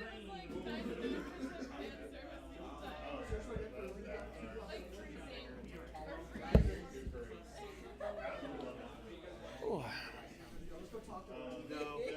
I got something in there you're gonna recognize. Coming to save me, Jake? I'm just over here talking to myself. So me and Henry Yeah, are thinking about. So Henry's coming up, wants a deck to play Shayla in. And I told him- why are you trying to play Shayla some more? So I told him he needs to run the Path We Heart Dot deck, where it's Shayla and Keurig as his 2 commanders for Epic Story. And then he can run a bunch of red-blue shenanigans. No. Yeah. Yeah. He can run Uber combo in that deck, for the most part. I mean, Uber combo doesn't work out super well because you're not gonna can't go get. infinite. Yeah, you can't get 8 Umers out on one turn, but I mean, you can still go human, Fraley. yeah, no, it could still be good. Is there anything in blue or red that restands a creature? Ooh, baton. Run baton. Oh, yeah. Uh, So whenever you tap it, you double it. Oh no, tap to untap something, so you can Yep. give a baton to like one of the humans. And so you just sit there. yep, could be fun. I don't know. I'm just over here talking to myself. I don't think anyone's in chat, so. I mean, I I don't even want to know. That's Kelsey's deck. Tree 1, Persia 2. Yep. Yeah. Pretty good. I think it's just me and someone else watching. Who is the other person? Is it you, Jake? Maybe. I don't know. You can always go to the viewer chat. Yeah. I'm not signed in to Twitch, so I need to get some of these fixed. I'm just over here talking to myself about the. Yeah, I saw the Freya. What? Freya. Oh, I haven't seen it. Oh, it's really nice looking. Yeah, it's in the group chat. My phone's connected to the Wi-Fi here, and it's not down. So I'm just over here talking about cards. So what? GP is next weekend, right? Not this weekend. It's next. The Pennsylvania. Oh God, it's gonna be on release weekend. Yeah, it's release weekend. They're having a release event too. Yeah. Yeah, side event's gonna be release sealed. I wanted to go, but it's like, but it seemed no one was going. So I'm like, well, because I want to find someone like, That's- hey, if we can cut costs on like rooming, if we just get a room together. That's such a weird area. Like, having lived in Philadelphia, like I really don't want to drive out to Bethlehem. Huh? 10, 12 hours. Yeah. Well, yeah. No, it's a drive. Flying in isn't really an option because you're still gonna have to drive. Like the closest airport is still like 2 hours away. I feel like that's a rough one. Like I'd love to go and support it, but it's also MomoCon. MomoCon. Yeah, you gonna be at MomoCon? Yeah. Anyone coming into Atlanta for MomoCon? If you're in the chat, come on. Some. Yeah. Some of us are gonna be there. We'll be playing Force of Will at some point in that massive game room. I don't think the game room's gonna be 24 hours this year. Really? So why not? We know that the land. I know the land is not. The BYOC area is not gonna be 24 hours. Well, didn't they have issues last year with like people messing with other people's towers that were left there? I didn't hear about any of that. It didn't come up during the meeting afterwards. I think the biggest problem was just having staff at all times. Yeah, that is rough. Like it's a lot easier to like leave not the BYO, to leave like the arcade area open for 24 hours. Yeah. I feel like arcade and just like free play area, it will be easy to leave open because you'll just have like 1 or 2 like security Well, people. I know DreamHack wasn't open 24 hours as well. Yeah. They would close down after a certain point Yeah. too. So I know BYOC is not going to be 24 hours. And to remedy that, Some of the tournaments are extended to like going to be 2-day tournaments if they have enough entrants. Just do cutoffs and stuff. Well, no. So like, let's say League of Legends has like a huge tournament. Okay, so they'll just do like half first day, half second day. Yeah, But gotcha. like they're gonna do like most of your play one day, and then they're gonna do like the bracket Yeah. round afterwards. Yeah. We don't expect to have that many Overwatch signups. Overwatch is dead. We were So actually thinking about cutting Overwatch if they wanted to run it one more time. Overwatch is dead. Just like, I really don't think we should frame it to begin with, because I don't think we're even gonna get any. Like we're gonna get we're gonna get our top threes from last year. Probably.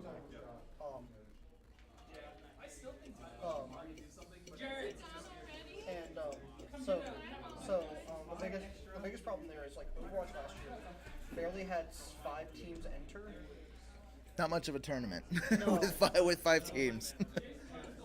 So like, and then it was just like a double elimination. Yeah, that's really weird though, cause like so I know the high school collegiate Overwatch has still been doing pretty well here. So that's the thing is like, so 3 of 5 teams that competed last year We're collegiate. were collegiate. Yeah. Like I know like I see collegiate stuff. Like they're still doing stuff, I'm but probably thank you for reminding me. I need to make an announcement that Havana is not going to be a playable map during the Overwatch tournament. For a reason that is still relatively new. I want we're kind of waiting. Yes, there is. yeah. Oh yeah, it's gonna be MK. You know what the kidding problem? me? You know what the problem with MomoCon is? Same weekend as Combo Breaker too. Yeah. It's a rough one. I want to go. What, the MomoCon or Yeah, now MomoCon, because my boy Suda Goichi's gonna be back. Goichi's? Yeah. Still no on the Overwatch thing? Yeah, like we don't. I'm wondering why we even have Overwatch because I don't think we even have that many entrants right now. I think we only have like 3. Dylan, you going again? We gonna go see Goichi again? We can. I might be going to brew at the zoo though. Yeah, I know. We got a hotel room this year. So, I'm probably just going for the Saturday because I have meeting here Sunday morning. yeah, like I have a friend that's paying for me. He's gonna be crashing at my place probably, so he's gonna pay for my parking. So because I know the BYOC area is not 24 hours again, so I don't know if like the arcade and stuff like that's gonna be 24 hours. Be interesting. Yeah. Like, I don't see why not, but honestly. Yeah, I mean the free play area, like the console area and stuff like that, I can see totally being. Yeah. That's not super hard. Like for me, I'd probably stay overnight to play at the arcades. Thursday night to Friday night to Saturday. Do my Saturday shift and then not go back. I'm gonna be doing a lot of drinking. As you should. Yeah. Because I don't have to drive the whole weekend. Yeah. Speaking of drinking, if you're into that, here at Gigabytes we have beer. Come on out. Get your beer at Gigabytes Cafe. The only thing we're doing is we're going to brew at the zoo on Saturday. You go to the zoo and then you get a bunch of fancy beers. They're not that fancy. That sounds We're getting in for free. We have a friend who works at the zoo. Nice. So wait, so GP is next weekend, right? It's MomoCon weekend? What? The GP Bethlehem? Yeah. Yeah. Yeah, it's the weekend the set comes out. Yeah. I was just sitting here, I'm trying to figure out, what are you guys' predictions on that? I don't know. I haven't looked at the full set. I still feel like Lucifer. I feel like Lucifer. I feel like Shikigami Mamimi might do something. Brunhild's still probably going to Brunhild's do still quite a pretty bit. good. Yeah. I think I said this earlier, but it's just like I don't think we're having any shakeups. Decks that were already good are just better. Yeah, a lot of the good decks are going to get better. I think Gil's still going to be that weird outlier. I still think I don't think Gil Gil's got going top. anything in this really. No, he but doesn't need anything. no. Well, he did get something. He can't block. Oh yeah, he can run that. I always Just run the forget. one-up. Yep, run the one up, search it. The turn that you need it. Yeah. Yep. Search up Ultra Awakening. Search up that. Yeah, I mean that's still quite a bit of mana. Yeah, how much? Yeah, that's a lot. Cause Ultra Awakening 6. yeah, Ultra Awakening 6. So it's a total of 8. It's a total of 9 mana. Yeah. You get 2 for free. Yeah. So you still need 7 steps. Yeah, no, I think. And you that just- feeds into Guild game plan though, where Yeah. you want to go long game 1. But you just play the Ultra on before recovery. Oh yeah, because it's quick cast. Yeah. Yep. I don't know. I feel like Lucifer's definitely going to see a lot of play, though. It's just land destruction with the ramp is so dumb. I see Keurig still becoming the stable deck. No, Kyric's bad, Jake. You're right. What am I thinking? Kyric's bad. Hey, two more. Target permanent gains protection from white until end of turn. Now swing. Oh, what other fun stuff here? Third secret rare. Have we gotten confirmation of who that is? Second, I thought. Well, we've got Freya, we've got Diablos. Who's the third one going to be? Do we know? I don't think we know. Because what? So last set secret rares were. I don't remember. Athenia. Something else. I don't know. So Jake, how's Epic Stories going for you though? 2 or 1-2, sorry. 1-2. Yep, just couldn't top roll. Yeah. I feel like Croco Sharks is going to sweep it tonight. Croco Sharks too good.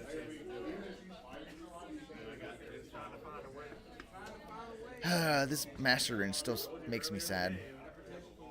I forget what Isis' Master Rune was. Oh, that's right. She got an actual Master Rune. Oh yeah, Spiral of Chaos. Oof. That's still a good one. Where's Dylan? Where'd Dylan go? Translate. Let me go find him. Yep. Oh yeah, no, that's still a really solid Master Rune. That's just a solid card. Better than Liches. Yeah.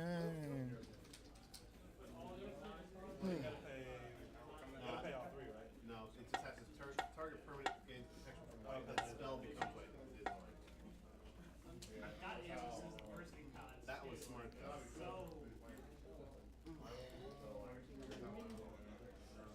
It's not lethal. No, I have nothing. Whew.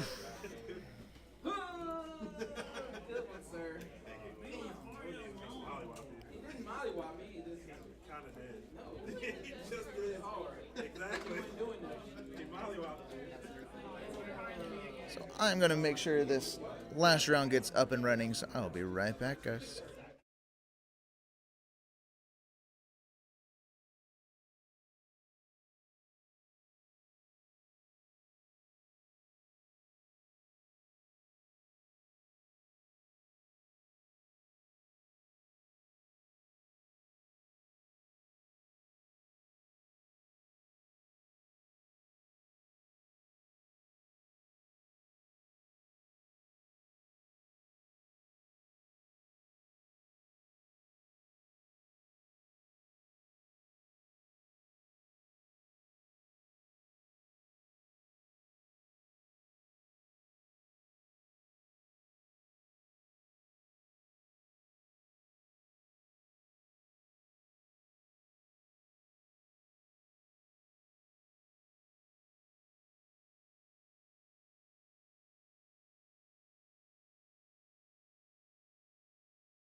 All right, guys. So sadly, we're going to have to call it a night at this point. Thank you if you've been watching, for joining us.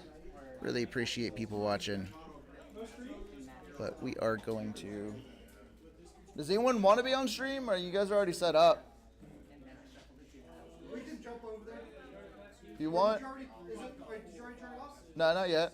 Alright, we can jump on. All right, so we actually have Jake and Trevor actually offering to jump on here. I didn't want to interrupt people, but they will be here in just 1 second. So we'll keep it going. I saw someone just joined in. Thank you for watching. Or no, you left, but it's cool.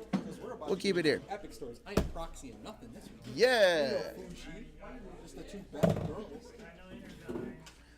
So we'll keep it going. I'll keep talking a little bit longer. So we've got the Battle of the Waifus going on here. Trevor on the right side of the screen. Jake coming back, reprising his left side.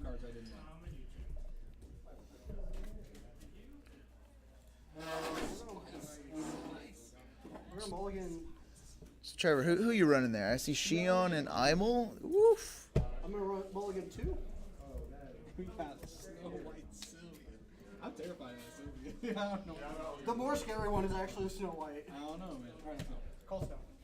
Yep. I got my green sword. So they had already rolled off. They already know what they're starting off with. So they are Jake calling Stone, Let's do life. getting it I got it. started there. Yep. 80. Oh, so what kind of weird shenanigans we got here? So Trevor, with that Shion on the field, going to be able to look at the top card of his deck at any time. He's going to play Mikage Sister there. Mikage Sister. Draw. Close down. I like this match. Two Okay, cool. drop. I got all 3 colors. Jake getting that first in that he really wants. Not saying that molest. Lance going in. Trevor taking 6. Yep. Cover with iron.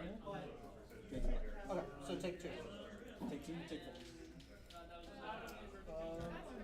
4. So Trevor, what, you're at 7,800? Because you only went down 2. Jake, you went down, right? I went down 4. Cool. So Jake. So Trevor already off to some cheeky shenanigans there. Trevor calling the little red, not red, he's going to call it black even though it's yellow. So we're getting all sorts confused with our colors, but it's cool. We're going to alter. Mikage Sister swinging in, taking care of that. Lance. Mikage Sister's getting stood up by the Iron Mole. That sounds really weird when I say getting stood up. Yeah, getting Imel just leaving her at the altar, as it were. Dude, Oh, that's nice. what are you doing too? Athena, please tap that. Because every time it deals 2 damage and gives you 2 life, so we'll put 2+1/+1 counters on her. And every damage is dealt to you? Yep. So you'll take damage. Oh, no, you mean tap it twice and deal 2 damage. Yeah. I see. So I'm gonna swing 7. So Jake I'll take 7. Yep. throwing out at Athena again. Trevor going down to 7,100. Yeah, I already stood this turn. Whatever damage is done to you. I think it's 2+1. Yeah, let's do a drain and gain 2. Yep. Put 2+1/+1 counters on her. Yep. So these drains are gonna murder me on That's fine. You don't even need to do it. Well, I guess this it's not- life total. Yeah, that because I have to go in and like do all this. No, you're good. recovery. Jake, take care of it. You got it. 74 to 73. Yeah, I got it. No, I just meant take care of the sisters. Oh, Tap these 2 and space time. okay. Draw a card on space time. Yep. Space-time anomaly. I missed that card. Why don't we have a space-time reprint, guys? Because it'd actually be really hard to cast now. Missed. I want to do that +1 counter so bad. You could. I know I can't kill it. Just throw that skill. You're a 5/5. -5, -5, or -4, 4, right? she's a 9/9. 5. Okay. Yep. So making sure math evens out, and it's going to take care of Sister swinging in. No, untap. Yeah. Tapping on tap, it's easy. It's Trevor, though, standing the sisters back up. Jake now calling Little Red red, so we're good. We are good. Actually, no, we're gonna name white here. Wait, White here. naming white? That's an odd color, Jake. 2 white, Commander of Minerva. Commander of Minerva coming out. 75 to 72. I'm just gonna. Before recovery, ball silence. Trevor, you got 8-sided die? Yeah, bro, real quick. We're just gonna do. I'm not even gonna keep track. It's just gonna be numbers. Law of silence. Law of silence. Recover. I can't play any things, right? Nope. Okay, well, I don't want that card. So we're gonna do this and judge iron. Yep. Thank you. Iron will trigger. Yep. There we go. Sorry about that, guys. I am not gonna attempt to keep up with these life gains and losses and all that. So we'll just let you know when someone wins. So I'm all flipping there. I'm all flipping, inverting, all the fun stuff. Swing 5. Oh yeah, she's 6. I'm stupid. Trevor swinging the sisters in. Commander of Minerva, just big enough to trade there. No. Other resonators gain 2 defense. Oh. Ah. Oh, then 5/7. Okay, 5/7. I'll see. Faster. Draw. So nothing going on there. They just kind of bounce off each other. Judgment. Jake now judgmenting himself. Deal 1,000. Yep. In response, Dealing- Spanish to alter the deal maker. Okay. Jake. 10 and G. Walk away. Okay, guys. Recover 3 stones. Yep. Wait, I thought it was sent to the graveyard. Whenever a J resonant that was dealt damage by this card is destroyed. Destroyed. Yep. Yep. Drain 5. Yep. Some more Also, life no, gain. You don't. First strike. Is it J resonators? J resonators. Nice. Yeah. So no life gain there. Ooh. Ooh. Ooh. Yep. We're gonna. I was thinking it was the 1,000 from the ability too. I was like, wait a minute. That's a one spicy meatball. I don't think you can. I don't think Trevor can go a game without playing white. Can you? Oh, of course not. I was playing Fuji last week. Fuji machines. I have one that. Steven, thank you for sticking it out watching. Explosion Man. Whatever. It goes neutral block. Okay, so she's missed the pain, but Swing 8. Jake throwing out Explosion Man, saying, "Dare you to block." You're back down to 73. okay. Trevor at 73. I'm not keeping up with these numbers though on screen. We'll let you know. Yeah. Just throw him into the abyss. Ugh.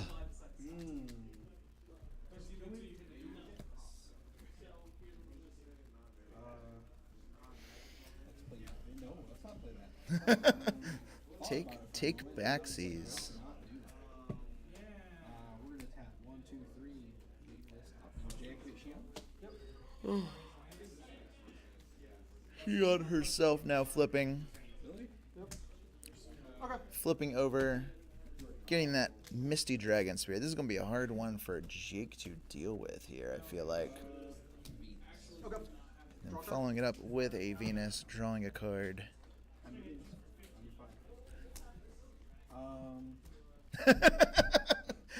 Yeah, you might as well throw that shade at Jake as well. What? Playing red. Can you stop playing Sylvia? Or red? Yeah. No. Look, some of our players are set in their ways, and these two are probably the hardest set in their ways right here playing in front of us. Epic stories, let me pick 2 rulers and we can pick my 2 white. Yeah. Like, Yeah. I mean, that's what Jake's running. Jake's running his waifus too. Like, 7, 7, 8. if I was going to be playing, I would be running my waifu and husbando, so it's all good. I mean, that's the best part about running epic story. Oh, Seer of the Blue Moon in Rezard. Oh boy. Oh boy, yeah. Kind of. If you have Rezard flip and see her down, you can pay 0 to set chance in. 2. You should have played that. I'm gonna activate Sylvia Shore. What does this do? All creatures I control gain +3/+0, and whenever a dragon J resonator I control attacks, it deals its power to to target J Resident you control. Ooh, that's gonna be one. Steven's asking why you're not playing Lumia and Imel. Hit Shion. No, the Sylvia's roar will deal before you can play blocks. You're swinging at my life. Swing at your life. And 1,000 is going to 13's going here. 13. Okay, these are attack. Yeah, it's equal to her attack. Equal to her attack. Sylvia's roar, doing some work there. Steven wants to know why you're not playing Imel and Lumia. Because I don't really know what to do with Lumia. Okay. Yeah, mono white requires like a bunch of different. Flicker, other fun stuff. But it's like, yeah. Oh shoot. So the Shion's gonna go. So the 13 She's attacking 13. at your life. Sylvia's really big. Yeah, Sylvia's roar is a fun swing right there. Yeah, and Resonators you control. Oh, okay. there we go. So not as fun. She has 12 defense. 'Cause of power. Reading Oh, is then 10 fundamental. So then Alice swinging my life? Yep. Okay, I will banish Alice and make 4 to Explosion Man. Explosion man. And I'm taking that. Okay. 63. So Trevor sacking the target of the Swing 11. blow-up swing. 7, right? Because Is it Nick 4, Nick 4? yes. Yeah, Yeah, swing 7. Explosion Man swinging in. 7 to something, right? From your control? No, it has to be a dragon. Oh, okay. It's when a dragon. Whenever a dragon J Resident control attacks. He's not a dragon. Okay, so dragon's already control the. So he's swinging 7, block this dragon. Okay, we both die. Oh, because I will block it? Yep. I respond. Yeah, I take 7. Block. Actually blink. I know, you Sweet. Yeah. And this also, if I block. Yeah. Yep. Take Jake with the big swing, putting Trevor down to 47. 65? Yeah, I'm gonna restand him. I'm actually gonna restand the commander of Minerva and draw card. Jake now Swing doing 9 again. Is that now? Manifestation of power? manifestation of power. You're at 38. Standing the Minerva back up, drawing a card, swinging the Minerva again.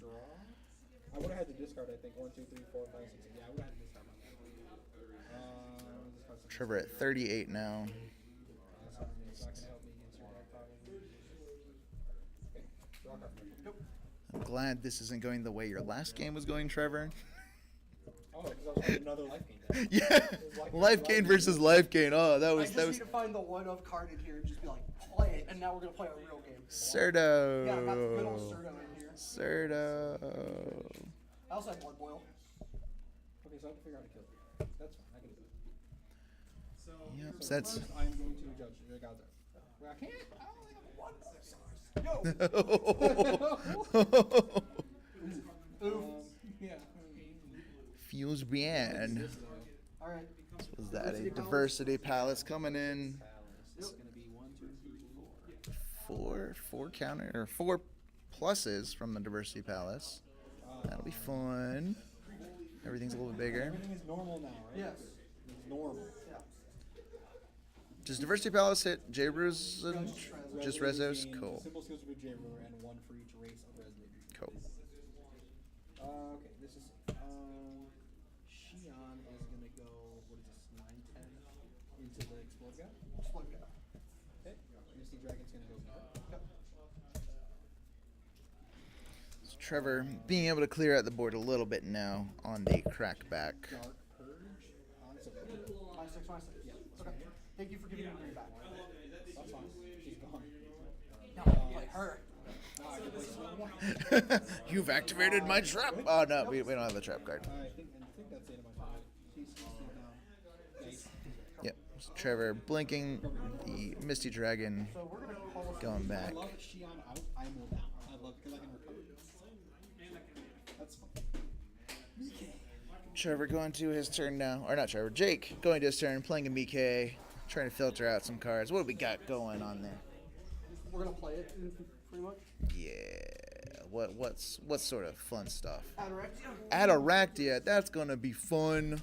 I like it. I like the cut of your jib on that one, Jake. We're gonna draw a card now. And then we're going to follow it up with a Wind Secluded for some more card draw here. Pass it back on over to Trevor. Was he 5/5. When I blink Misty Dragon, this became a 4/4. Good catch, Trevor. Good catch. So Trevor staying honest there. So when that Misty Dragon blinked, the other resonator there would have been under its life left. Yeah, it would have been a 4/4. So it took the damage from swinging into Sylvia. So it would have died on that one. So Trevor keeping it honest there. Good on you, Trevor. A little Scout's honor right there. I dig it. A little Scout's honor. I dig it. We're going to slam out a Mosasaur now.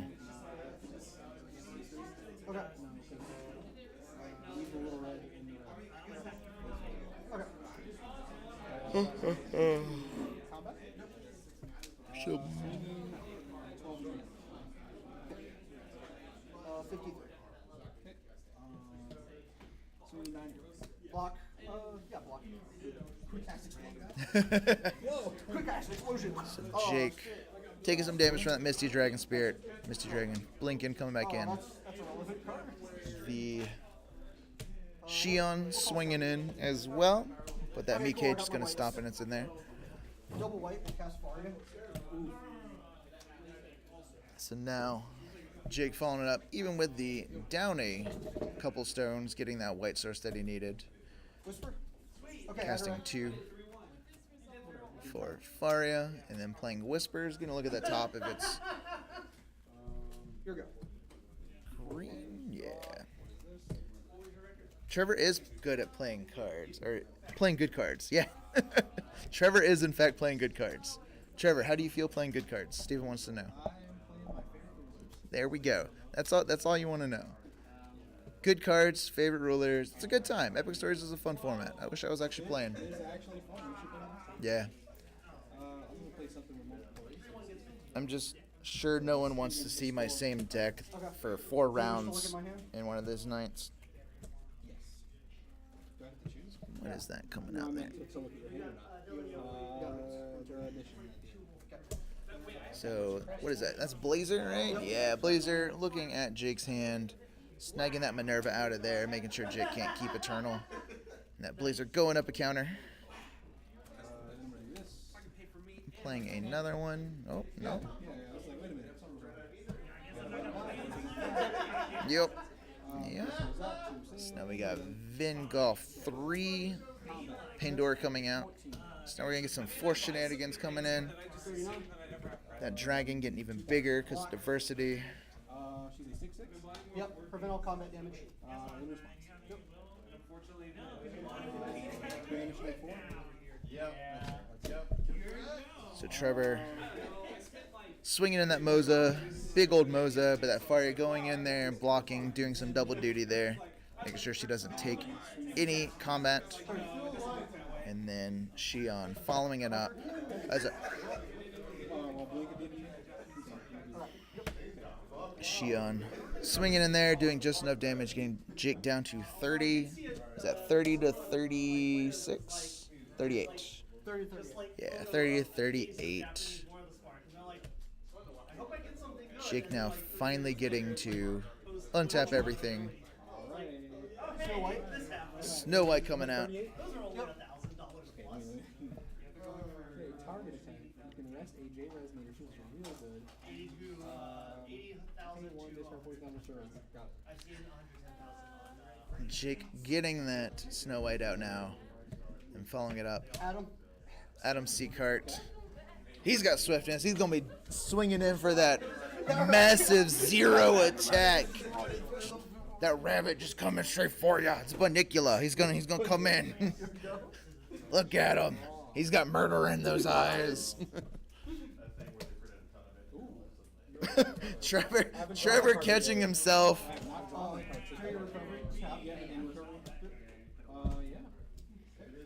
So Jake tapping down the Misty Dragon, making sure that it's not gonna get that damage in.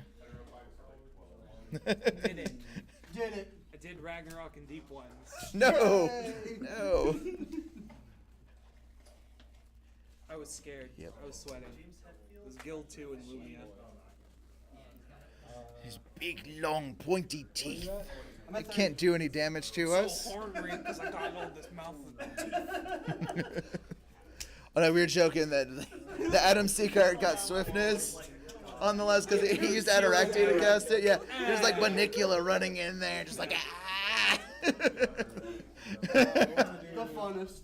Black, white, blue, bunch of dumb stuff. Okay, we tap on this. That is a lot of will. Oh, Beelzebub! Oh man! Woo! Some counters on it. Yep. 5 So nerves. then we're going to God's Art with Shion, target card. What's it do? Boost her by 5/5 until end of turn, and she deals her attack as damage to a creature. Okay. So Trevor now God's arting that Shion, boosting her Shion by 5/5. You should do that on attack. Actually, you're right. Yeah, blowing up anything in its I way. chose one with the most, and then that was the plan. I'm just bad. It's okay. No, you do the Shion's God's Art on block. Yeah, so whoever blocked the most. Yeah, Trevor is hitting that good top of the curve right here. Feeling good. 15. I'll take 15. Whoa, how did the blazer 15. get so big? Diversity. Oh, never mind. I just can't look. Oh, that is a big boy blazer swinging This in. thing's real good in my tech. Ooh. What is this? Arrival of the hero. No! Arrival for free! Woo! He's here! He's here! She was here. Wait. I was like, oh. Woo! Trevor, response? Not any real things I can do here, so. Nope. I don't know. This goes down to 5. Combat. 14. I'm at 1. It's a shame she doesn't have any symbols. Shion swinging in I don't think I can boost her. What's life? for 14. Jake's at 1.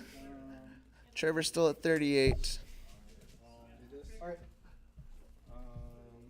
Blinking. Beelzebub's gonna do some damage. Or not Beelzebub. Head up, C cards. Gotta just I should have left the stone up. I'm bad. get him out of here. No. You have a stone up. Yeah, you have Get one. I should have left outta here. another one up because I could have stopped what's about to happen. This happens in the turn. I does this. Trevor passes the turn. That dragon coming back in. So there are rules Imel that standing the blazer back up. Yeah. and so instead of calling a stone, It's the Adam Seacart blowing up the whole of Diversity Palace. Absolutely killed him first. so you just play 2 rules. Bye. Gall in a stone. Snow White the Avenger. We just have I'm at 1 life, so she gets all of her texts. She is now a 12/12 swiftness, first strike, precision. Woo, feels good, right? So that's Snow White the Avenger getting everything. Okay. 7/7. Yep. Trevor trying to save So you're trying to. himself a little here. Transferring those 5 neg-1s from the Beelzebub to the Avenger. Hey.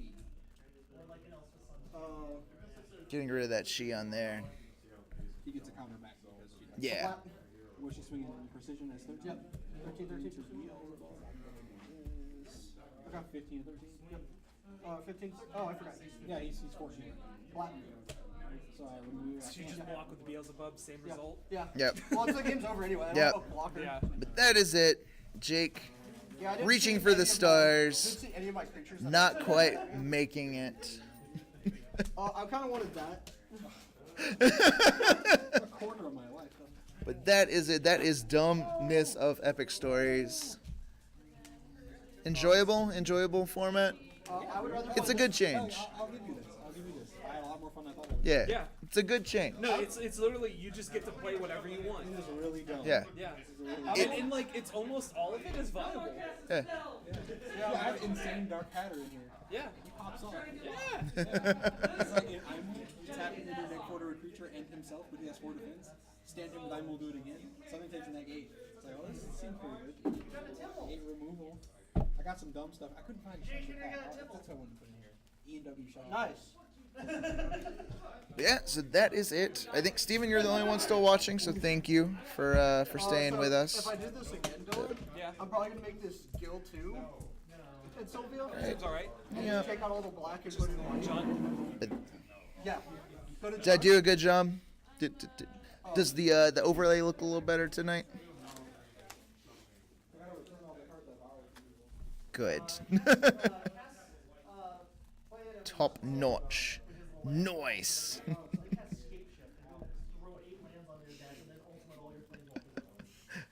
But that is it.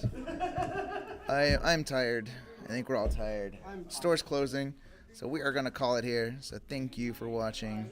Have a good night. Yo, Catch you Dylan, later. if I go to John, I can play pawns.